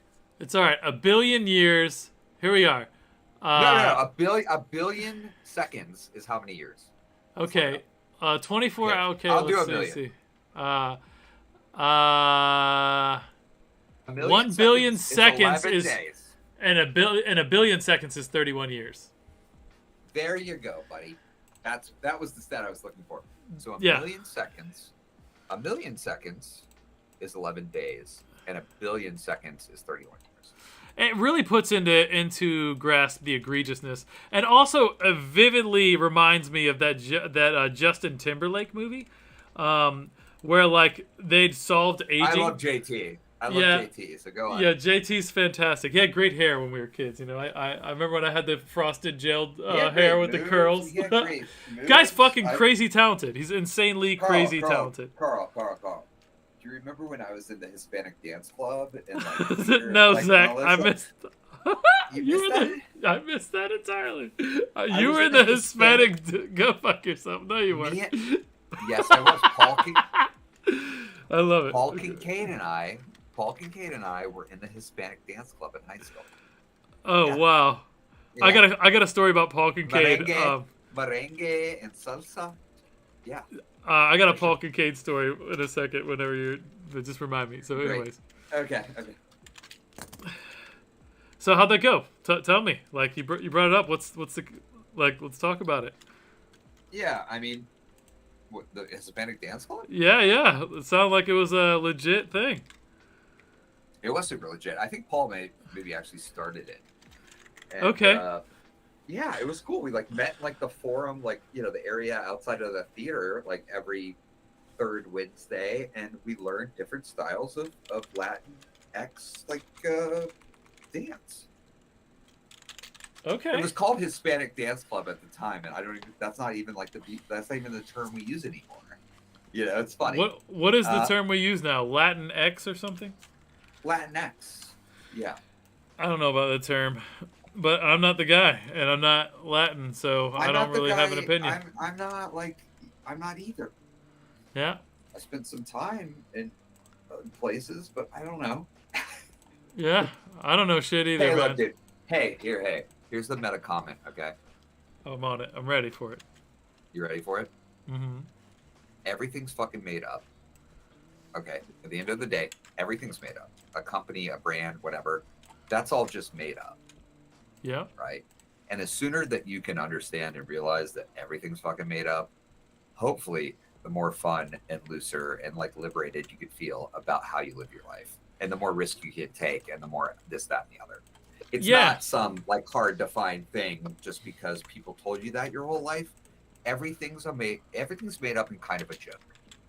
Yeah, right. That's culture, right? Like, it's just the shit we make up with our friends and family members, and then the shit sticks or it doesn't, right? It's pop culture. It's actual more traditional culture and all the things in between. Yes, sir. Absolutely. Yeah. So. How long do we do this for? Do we stay up? Can I stay up all night and just like shoot the shit with you? Like what? Dude, I have a hard. I need to like go to bed at midnight, so I will work on this probably till 11:30. Some of my guests will. Honestly, dude, I'm getting like super tired. I mean, to be honest with you, I'm like, I've had an intense few days at work in a good way. Yeah. I'm just like feeling like fading a little bit, and so I just want to be cognizant of like, I'm just like losing the spirit. And I don't want to ramble. Yeah. Oh, you're Zach. You're great, man. Don't stress at all. I am getting goofy as fuck with this art. I think I'm gonna lose the pink muzzle though. I think that's a little much on the left there. Yeah, most of the guests dip out after an hour, so you're already almost at 2. So no stress. So whenever you want to dip, feel free. I just switched the stream over to solo, and no worries at all. Cool. Thanks for having me, dude. Yeah, absolutely. Awesome. Dude, super fun. Last Zach. question or something like that? Last question. There's a couple more I didn't ask, but like, I think this one's really important for me. So we'll ask you this one, and then we'll let you go. What is your most personally moving creative experience that you have ever had? A moment in your life where you were just inspired in awe, that like maybe inspired some creativity, but just like was very personally moving. Oh. Left a heady one for when you're drained and tired. Sorry about that. No, it's okay. I think it's as simple as like creating another human. It's got to be, yeah. I almost. And I'm not trying to be like, oh, having kids, whatever. It's like it's for some people, it's not for some people, and I don't judge. But for me personally, it's yeah. Bro, if you've ever had a kid in a relationship and you're in love with the person you've had a kid with, there is no, like, it's a total, like, your whole life perspective changes, like, so quickly. It's really impossible to not feel that way. I don't know. I don't know how anyone does that. Like, it doesn't, it's insane. So I totally agree with you there. So cool. Glad that was not too much of a hard. That was actually a pretty easy one. Good. Well, a little layup at the end then. So instead of the half court shot at the buzzer. Thank you for having me on, dude. I love talking to you, man, and it's just been a lot of fun. Yeah, what a blessing. We do this all the time. We do this all the time, so why not do it in front of like a few, some other people and let them tap into hopefully, like if anyone like vibes on one thing we've talked about tonight, cool. If not, that's cool too. Yeah, we're just here to help inspire people, and that's what again, do my mission in life, bro. I want to inspire as many people as possible to be creative, and leave the world a more inspired and beautiful place. And you just contributed to that tonight, friend. So I appreciate that. And maybe we'll mint this as an NFT on Zora if you're down for that. So I am like, dude, let's do it. Okay. Can we get the whole video, the whole video recording, and let's. Yeah, I've got a time lapse screen over here. I'm gonna work on this for another hour or so. So by the time you see it, it'll be super cool. Hopefully, I have something for your inbox in the morning. Otherwise, I'll work on it some tomorrow. You know what? Dude, yeah, no rush, baby. Hey, Carl, we're on the No Stress Express. The No Stress Express. I love that. We're on the No Stress Express. Yeah, brother. Choo-choo. We're coming to the station. No Stress Express. I love it, dude. I love it. Thanks for having me on, dude. Yeah, Zach. Awesome. Thanks for being here, bro. Take it easy, my man. Love you, guys. Peace. Love you too, man. Peace. All right, friends. Let's see. I got my camera all janky. Let me switch up my thing here. Give me 2 seconds. Live streaming my desktop here. You don't need that. Be right back.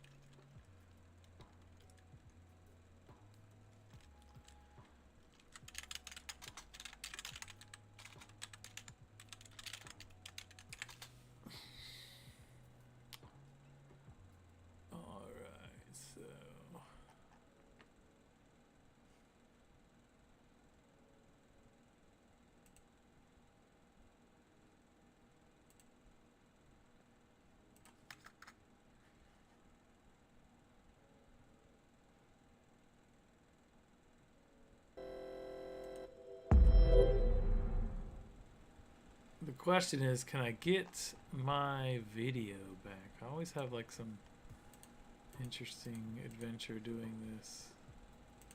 Oh, cool. That worked. It's quick and dirty. Hey, y'all. All right. That was fun, dude. Zach is amazing. Dude, I know. Super sick. Zach brought some of his friends who are all cool, innovative tech art lovers. Just my flavor of human being, as it were. So yeah, I'm just trying to get in here and fix this art. Derek, feel free to chime in with some fucking thoughts here. I know you got ideas. This muzzle, I wanted this pink muzzle to work. It is just bothering me though, so we're gonna crush that out a bit. Then we'll blur this transition over. Was that a good show though, man? I feel like that was, dude. I love Zach. We just have such good energy together. We've been homies a long ass time, so it's crazy. He's always working on some cool shit. I just love catching up with him. He used to live in my garage actually 10 years ago, which was cool. Well, probably closer to way more than that, 14, 13, something like that. I don't know. And then, yeah, we used to game at his house all the time. Just totally good times. All right, I got to get these shadows working better. So now that I'm not, engrossed in conversation, I can do a little art a little better. Let's see. I think just coming out here and masking this out over here is a good play.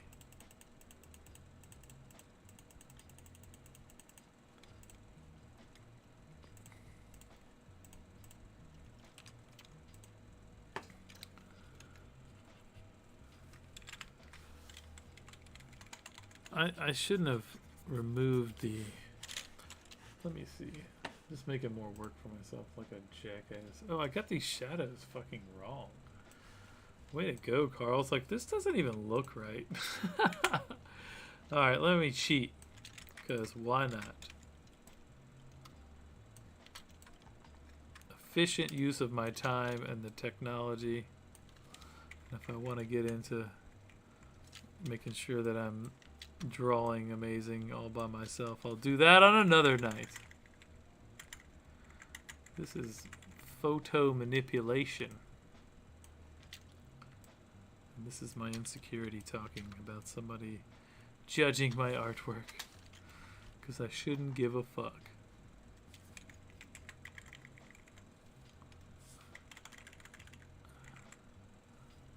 Of course, no one ever says any negative shit to me. The negative stuff is all in my head. Interesting, huh? Anybody else have a lot of negative self-talk? I don't know why we do that to ourselves. Alright, so that looks good.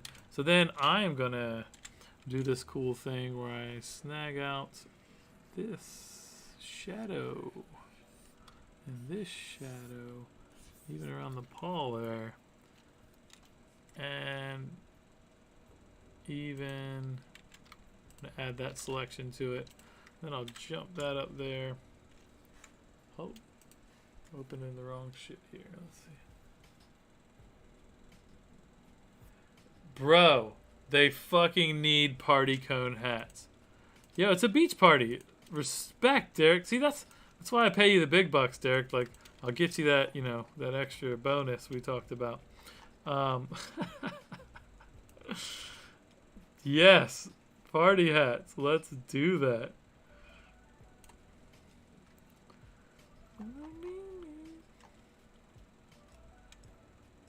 Can you guys hear the music, or is it too low? I bet there's been no music the whole show.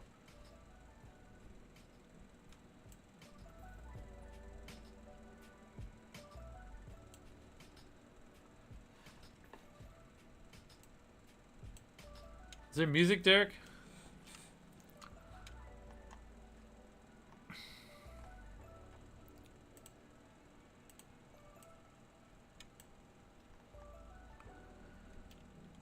Alright, so then I want to go here, and I'm thinking we're just going to delete that out. And then I'm going to do like a overlay. Multiply. Ooh, multiply kind of looks cool. Let me erase around the edges. So I like to use a mask first when I'm erasing, just like so I don't fuck it up. And then I usually just apply the mask because I hate ending up with like a bajillion layers, and I always end up with a bajillion layers anyways. So might as well kind of do the best of both worlds, where I just get it to where it looks good and then I commit to it, which I'm good with. So people talk about non-destructive workflows. I don't really care.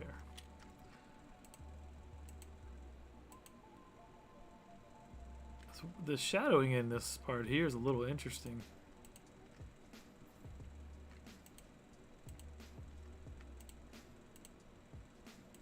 Interesting, yeah. All right, all right.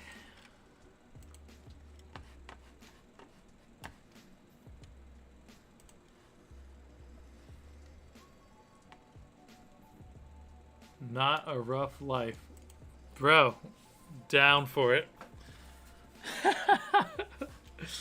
Derek, if we start making money with this, I'm just gonna, it's gonna be, you're gonna get part of the funds from the live stream, right? Like, just like, you just sit at your house, get real stoned, fire off like good ideas, and help me like just keep facilitating high levels of creative output.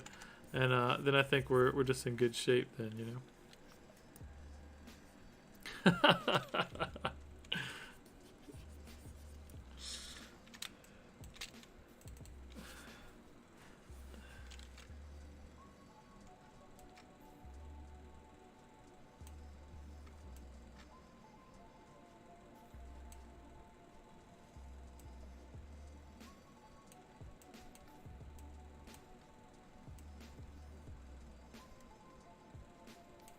There we go. Blending nice. Looking good. So that's the only struggle I have is that like when I'm doing these, it's hard to focus and do the art and make it not suck. So Derek, you and Andy are the official hype team. The ColorfulCarl hype team. Those are your titles. You should change your name. The hype team. Hype team Derek. Yeah, I feel you on that. 2 years ago, I wouldn't have known that I was gonna do this every Wednesday night of my life.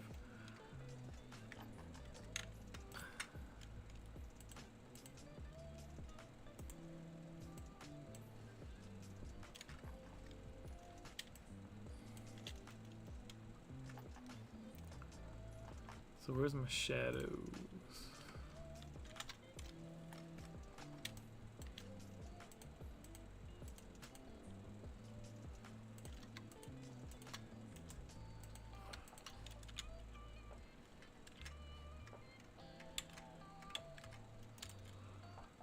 So I'm gonna go ahead and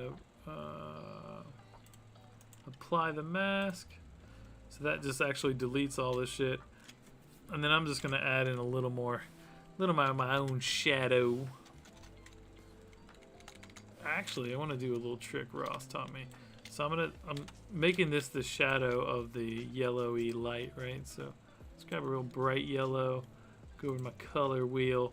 So you want to do your shadows in the opposite colors. So like this yellow is over here, so we want to come over here and do like a cooler blue shadow, right? So then I'll do that, and then I'll do that, and I'll select this layer, and I'll hit my brush, and I'll change it to color. And that way you have the tone of this blue in the shadow. It's not going to be this heavy, like I'm going to edit it some, but it does make it a little more cohesive. And you'll see that as I work this out. So filter, Gaussian blur, maybe not that much filter. Yeah, blur, Gaussian blur.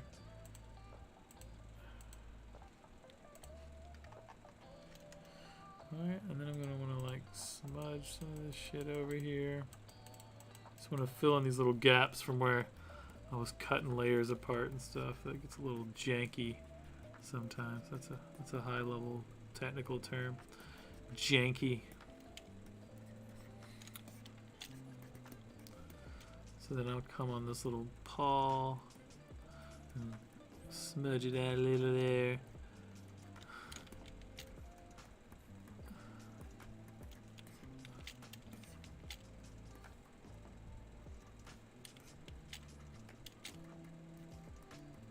I'm on the dog still. Don't mind me. Sometimes I know what I'm doing.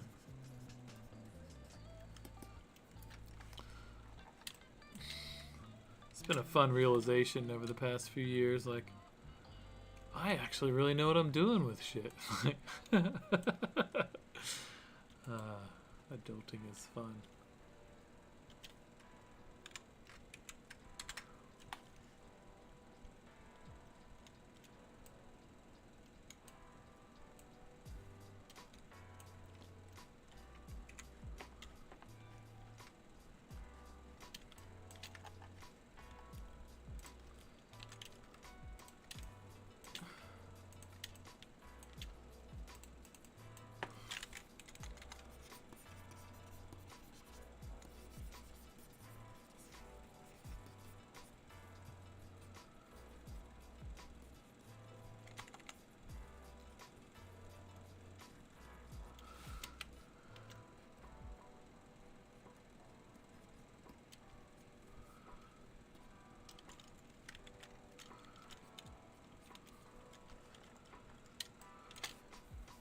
I gotta do something cool with the rocks. Oh, party hats. Let's do party hats. That'll be sick. Especially before I get into all the lighting and shit. And this sky still looks stupid.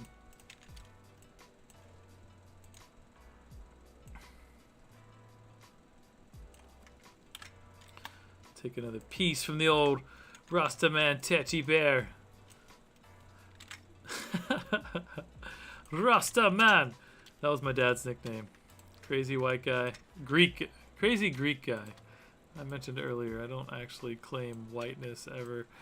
Greeks were not actually allowed to be white when my grandfather emigrated here from Greece. They were considered other than white because they didn't want them immigrating here because they were taking the jobs just like every time any group of people has ever immigrated here. They've been outcast and ostracized by the us and them culture. So anyways, part of that is just honoring the legacy of the bullshit that my ancestors had to go through in order to get through into society and whatever. And I just think the whole racial system sucks. So I don't claim white, which is just funny because that was my little handle when I was a kid. White guy.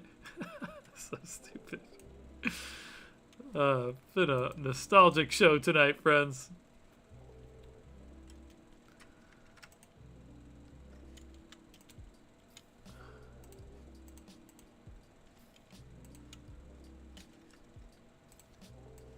So this is the sky.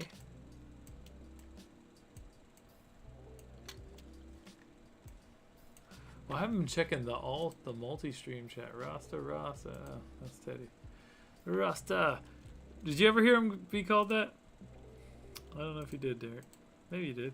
Why not? Who knows? There we go. It's looking a little more crazy back there. It's got to just be the right level of crazy. You know, you've got to manage the chaos in life, and you do that with the right level of crazy.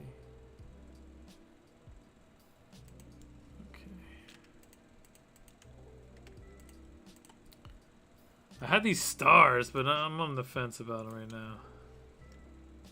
So it was a NASA space satellite shot of some stars.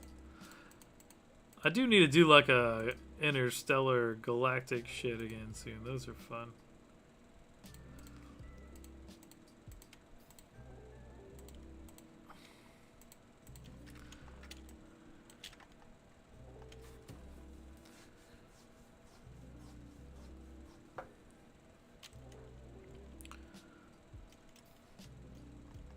Oh, party hats. ADD is fun.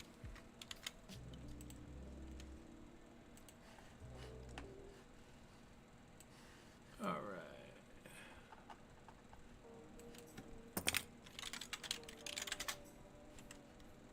right. Yes.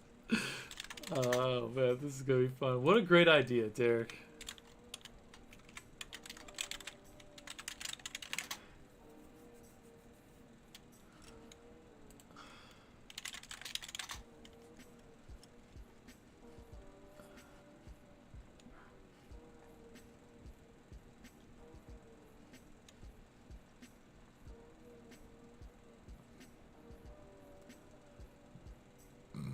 Excuse me.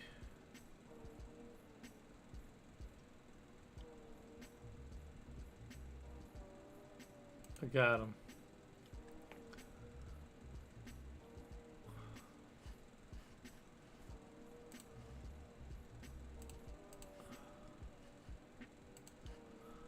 It's time to party with the party hats. Let's go. These are awesome. What a great idea. Derek, you the man.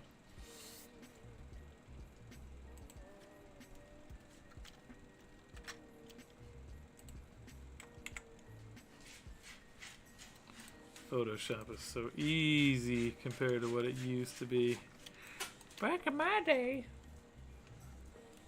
Hey, baby.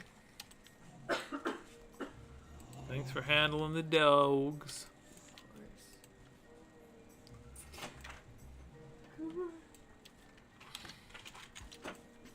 My bulldogs just came running by.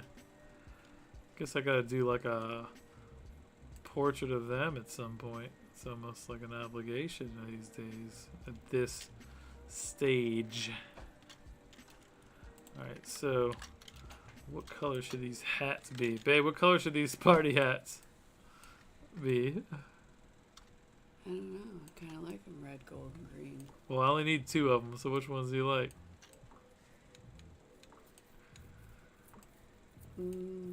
I think a blue one on the right to make Okay. the green one more blue.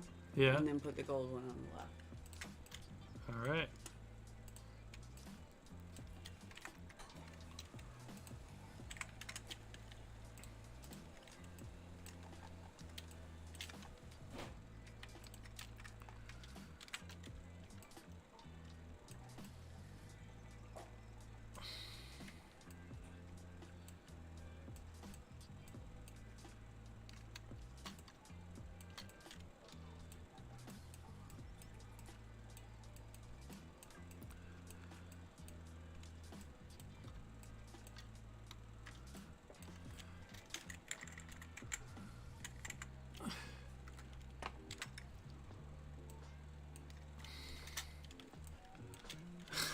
Stupid. Colorful hype man. What? What up, Derek? You're super hit. Everybody needs a good hype man, though. You're hired. Your audition's over. It's been, a year. I'll officially be seen with you in public, Derek.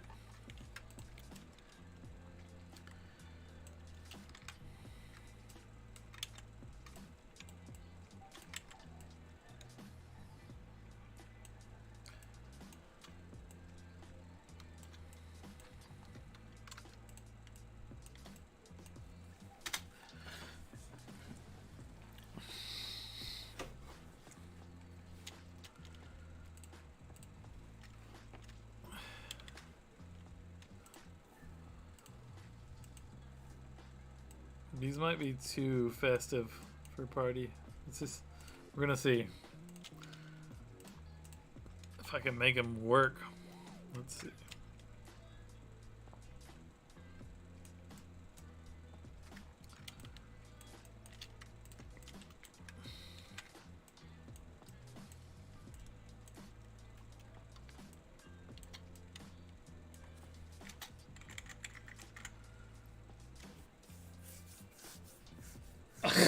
Nuh-uh. You can't change it for 6 months. Shut the fuck up. That's great. Well, I like it. You're here. Welcome to the party, Colorful Hype Man. If I didn't like it, I do now, Derek, so don't worry.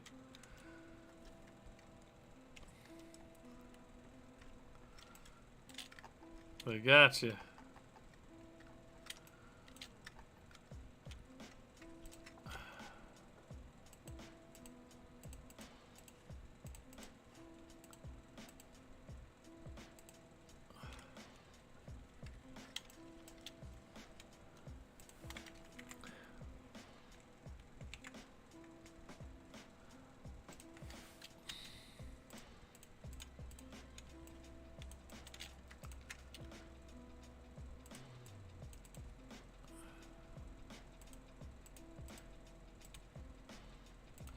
I found this posterized filter thing a long time ago. I just like how the way it like just kind of flattens things out in an interesting and creative way. And now I feel like I use it on everything, but it's alright. I guess I just got a style now. I'm developing a style, friends. You come to the show, you watch the style evolve. It's me building on the legacy of a great and creative weirdo. I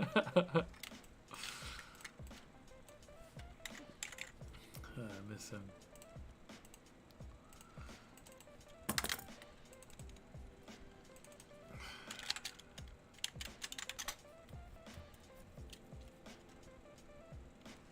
Colorful Carlos. I don't know. That could have been hilarious. But it's all good. I like it. I will take it to Derek. Thank you for being a true champion of the brand and of your friend. That's me.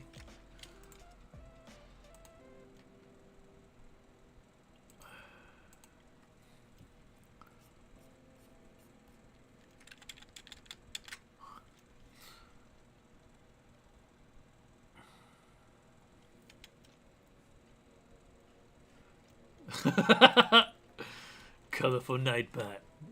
Is that what you're gonna go for? Derek, you a grade A stupid hit. That's all I know.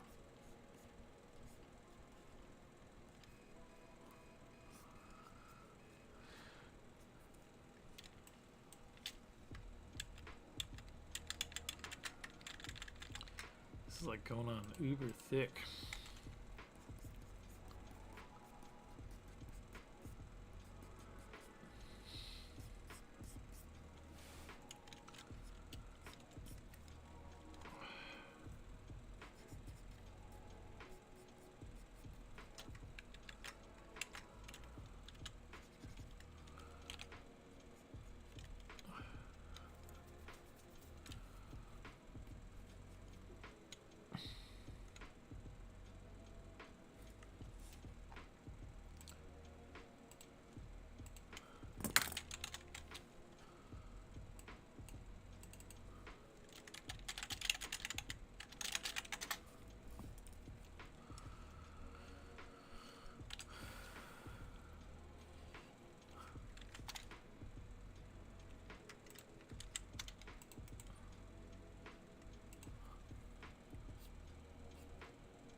Got my car back today, Derek.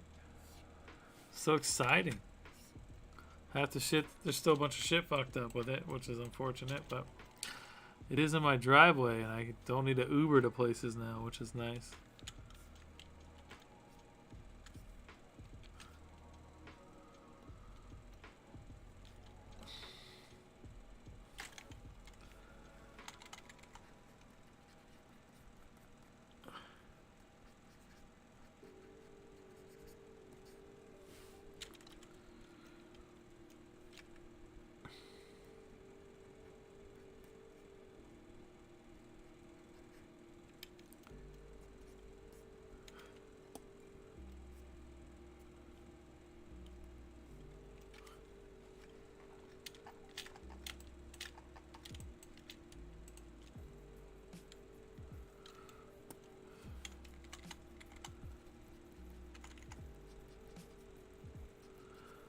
I actually really love these pet portraits. I think people are going to vibe on these. I love animals. Just maybe not my animals all the time. I think I lose all my patience for animals after I'm done just being a dad for my little animal.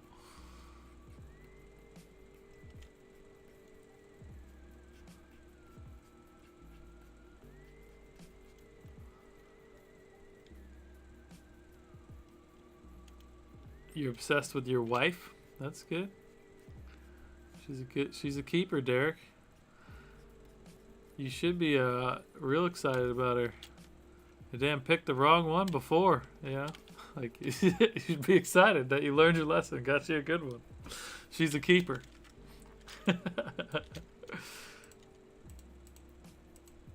don't mean to be putting you out there like that. My bad.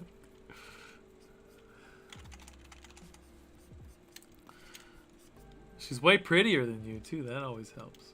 So.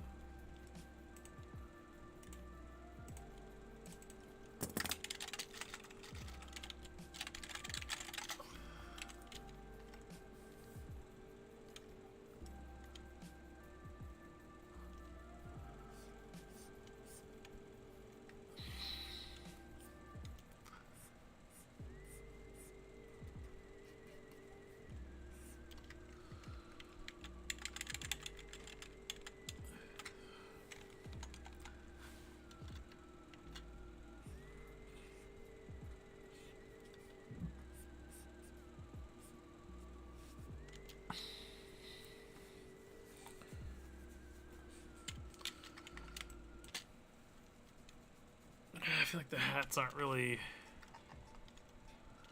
I like them a lot. They don't look like they're supposed to be here yet.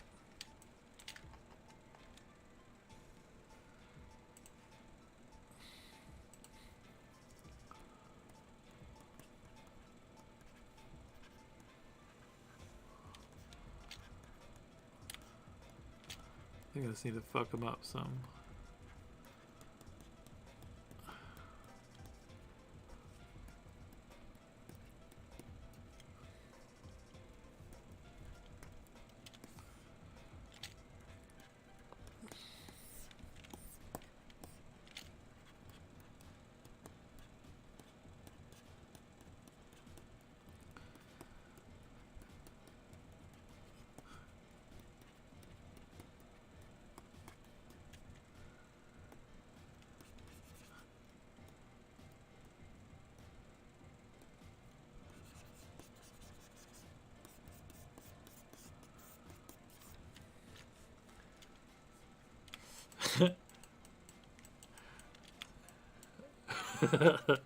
I agree, Derek. I agree.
This is so much fun. Uh,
it's getting a little late.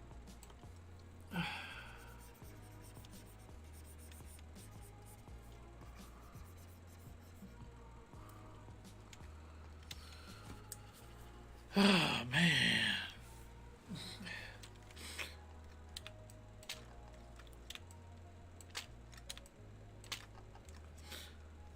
This is fun. I love photo manipulations. This is what I should be doing more of. Like, this doesn't stress me out. You know what I mean? Like, sometimes I'll be getting stressed out on shit. It's like, it's not fun.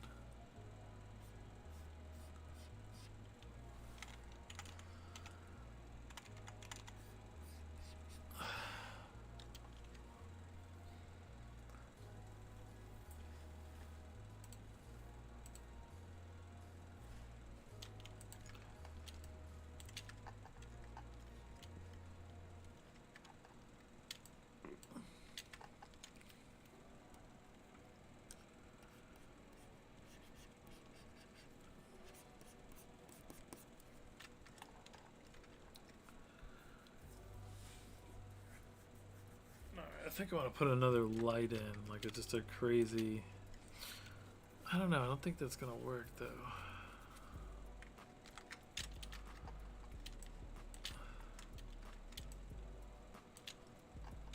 What we got going on? That's a little logo.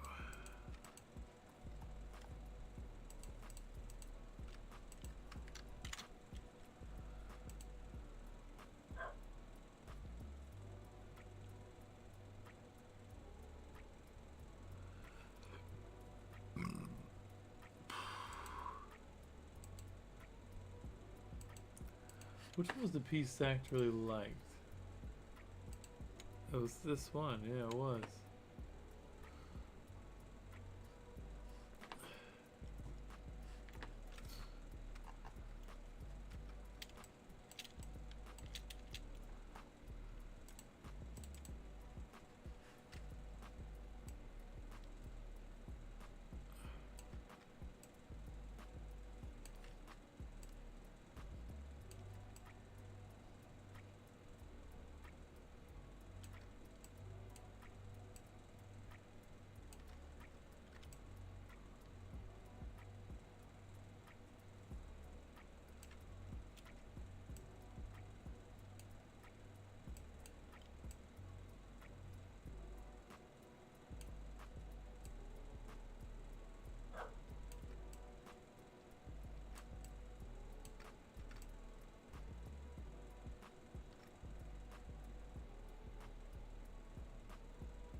That's funny.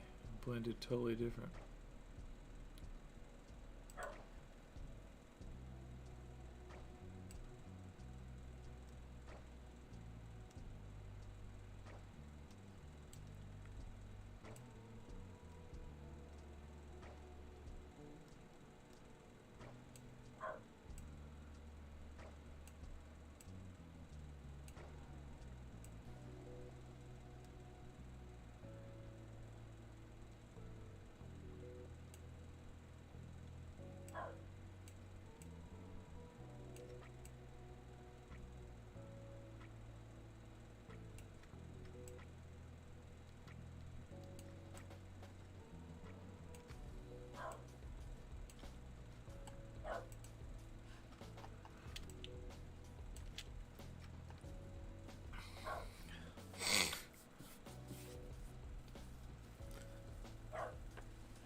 Yeah, it's fun, man. It's super fun.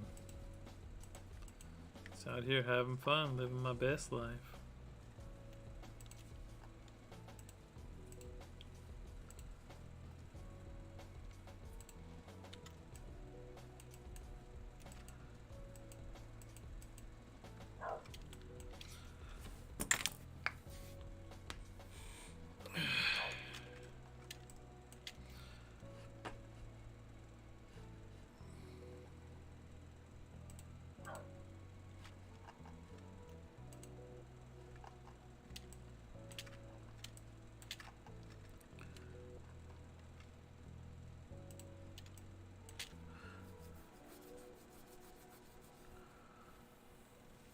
I kind of need to do it like a tilt shift. Blur. Well, I'm tired. I don't know if I want to fuck with this much more.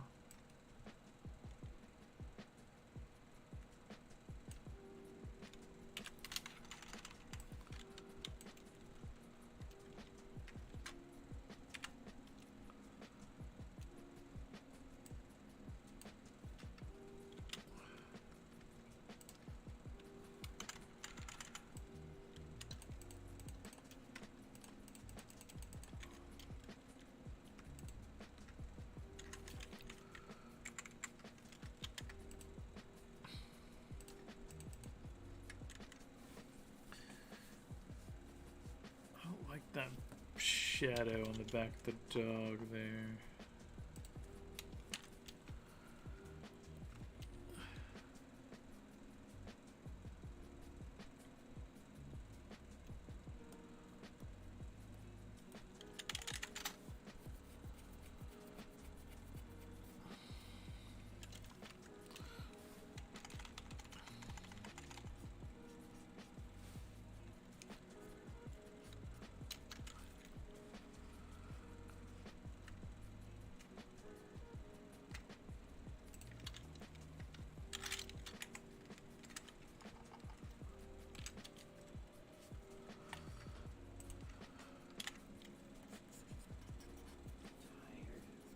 Huh? Yeah, man, me too. No, I didn't do nothing with the cat. I've been sitting here all night. What? Oh, the cat's in the plant. Laying on top of all the chopsticks? No, laying on top of the plant. You know, I put a bunch of chopsticks in there to stab him. So he wouldn't do that. He clearly doesn't give a fuck. Elios. Yeah. Cat's laying in my plant. And that big plant back there just crushing everything. Fucking turkey. Whatever. He's old. I guess when you're old, you can just do whatever, I guess. I think that's how that works.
Trying to think of like how the light would hit this.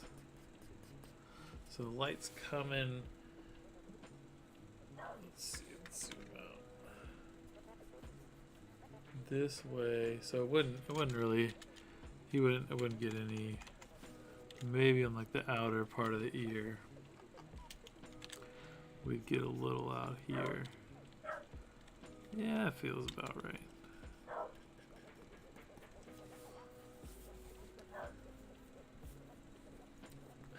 This is so cute. Alright, let me paint some of this yellow light everywhere else.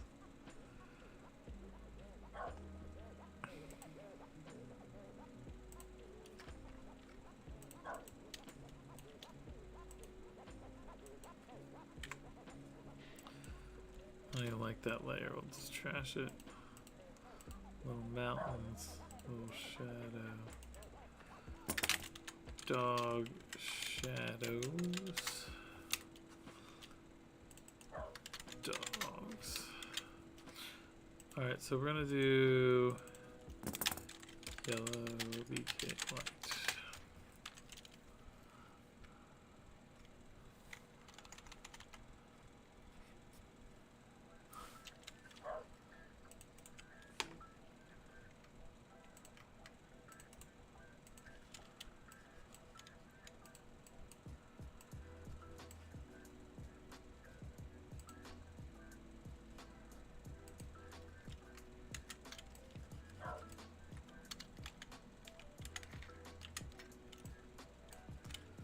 Annoying.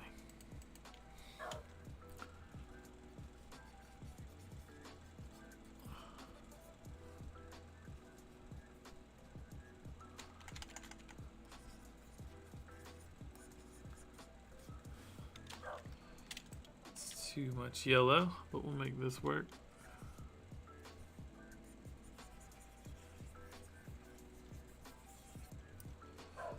And then I'm gonna open this up.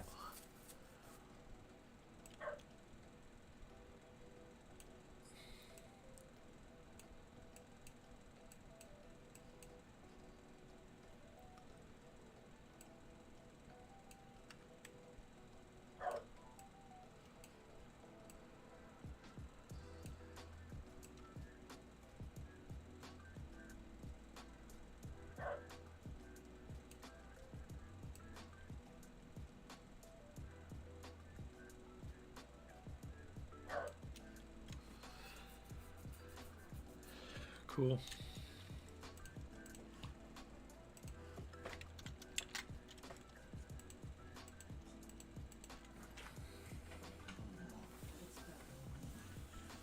This coming together, right?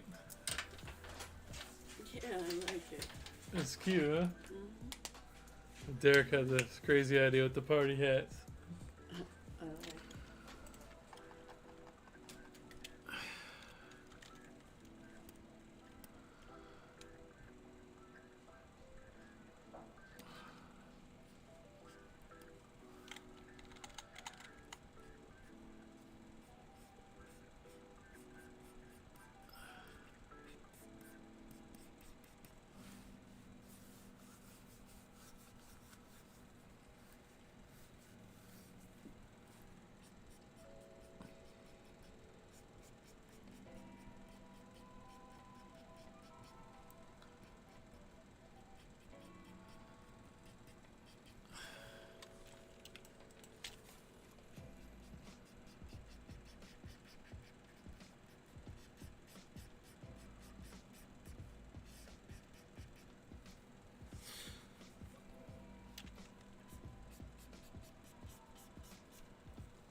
Oh, this one is bizarre. Alright, I need to do something to tie it all in here. I think we're close. I want to go to bed, but I don't want to work on this tomorrow. Let me throw a little. Let me go back in the archives. I know I got a good texture somewhere. Always got a good texture somewhere. Let's see what I got in this old resilient one. I can't believe I started this so long ago, guys. This is crazy. It's so crazy. Just keep making art. I guess I'm an artist now. The idea that I wasn't an artist or felt uncomfortable personally claiming that I was an artist at any point in my life now feels rather dumb.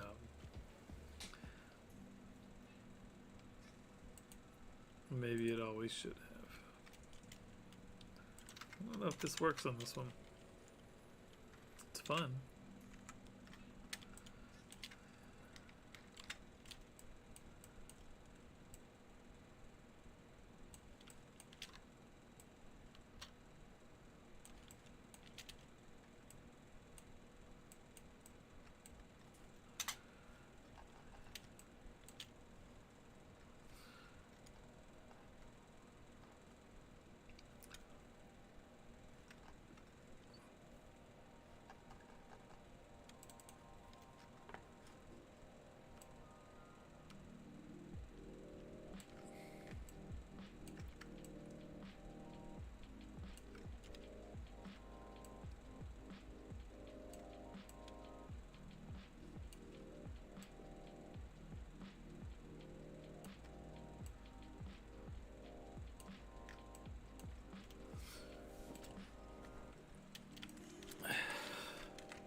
Now the question is, does this add value and visual interest in a way that I find redeemable?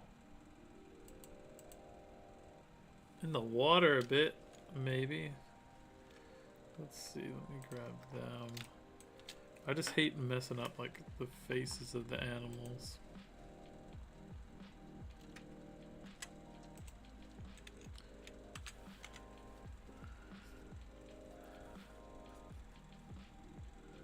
In particular, but other than that, I don't really care. Let's clean that up a little.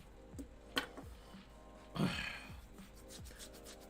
think a cool paper texture would be cool. I don't know why I scratch like a crackhead sometimes. Don't mind me. Old crackhead Carl. I'm just out here drinking on a Wednesday.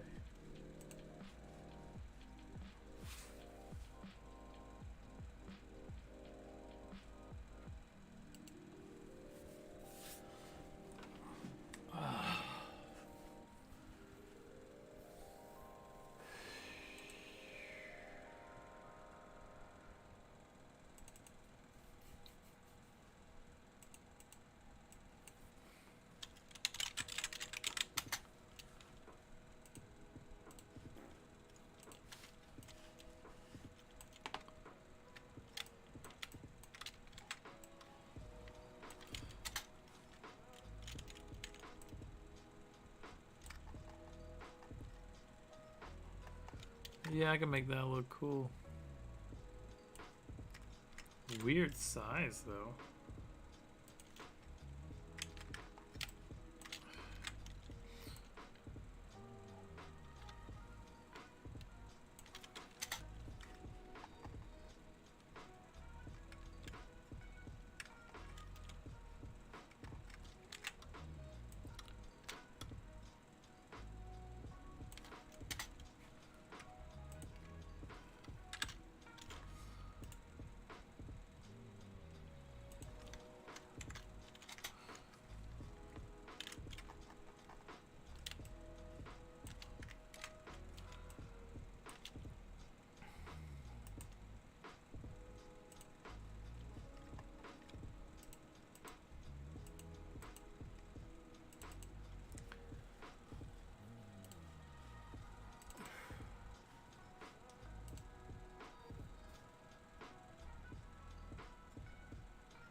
Feel it. I think it's good. What do y'all think? Is anybody alive out there? I feel like I can be okay with this.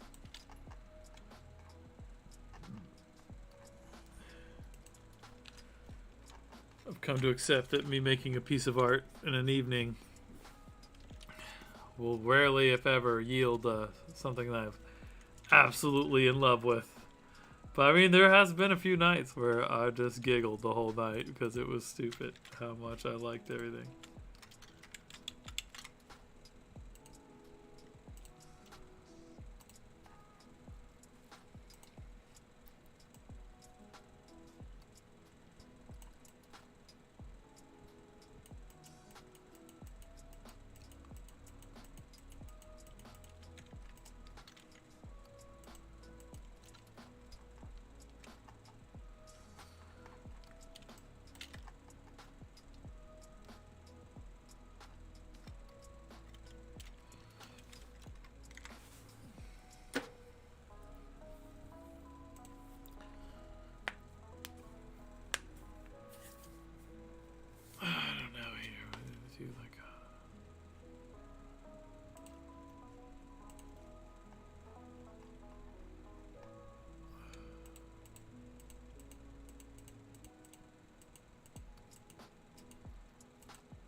So I'm just trying to add some more realism back into it.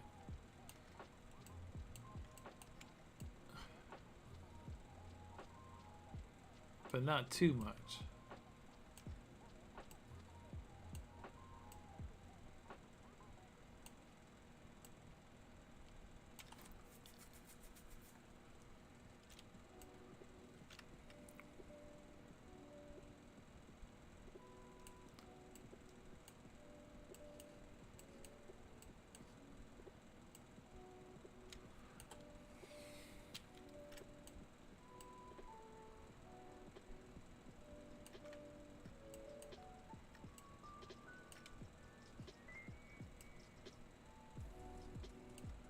There we go.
Yeah, I can rock with this.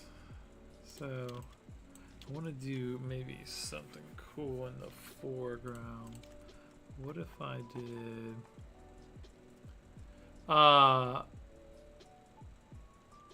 thanks, Derek. The dog on the right is Zach's dog, and then the dog on the left is the dog of one of their close friends I used to hang out with a lot back in San Fran. He mentioned their names. Rocket's his name, and it's Rocket and Indy. Indy's the bulldog. Indy the bulldog has her own Instagram page.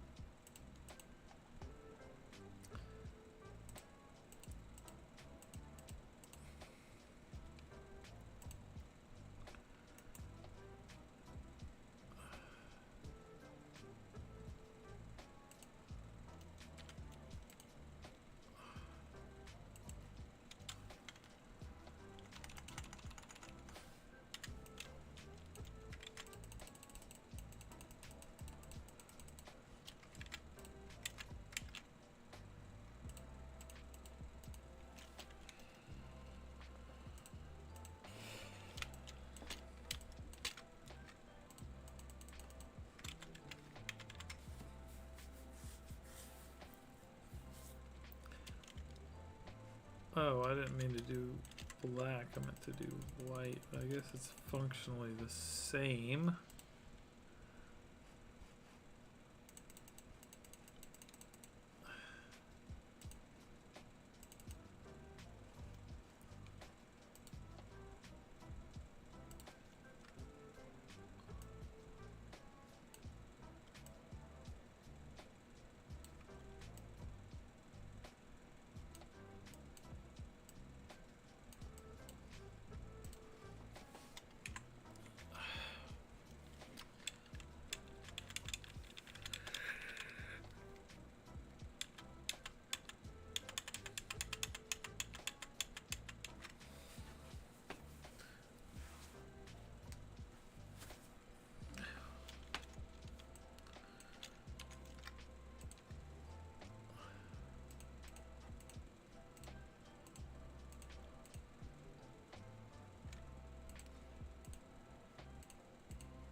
think this is going to do it for me.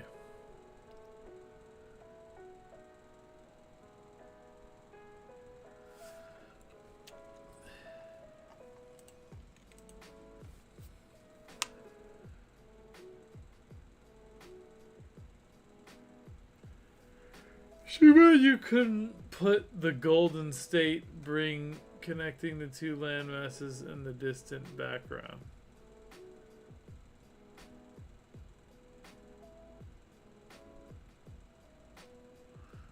The Golden State Bridge connecting the two landmasses in the background. I mean, I can do anything, Derek.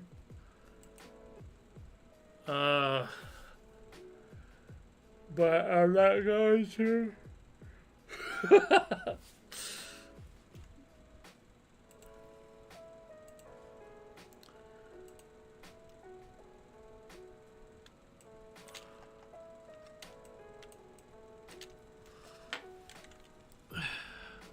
I did another piece of art today, or yesterday. I didn't show anybody it yet.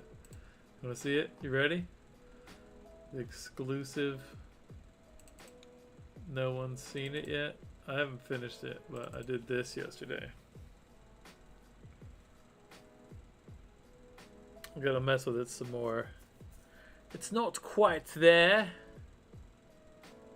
I'm just tired, bro. I've been going hard. What do you think about that? Pretty cool, huh? Needs a little work, but it's cool.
Thanks, dude. Alright, I'm signing this one. I don't think it needs anything like a vignette or anything. I think it's good. I think it'll work. Just like this.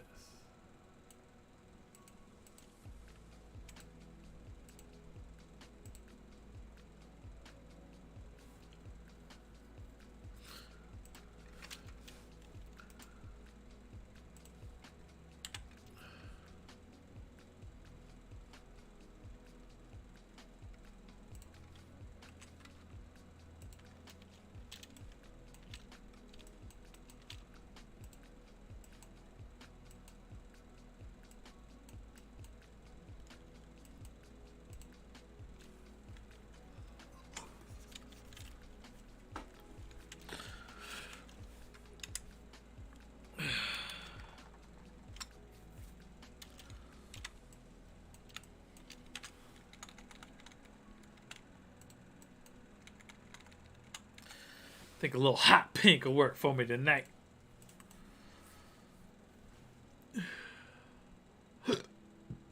Especially since we went like stupid gender roles on the dog colors. We're gonna do hot pink for Carl's signature.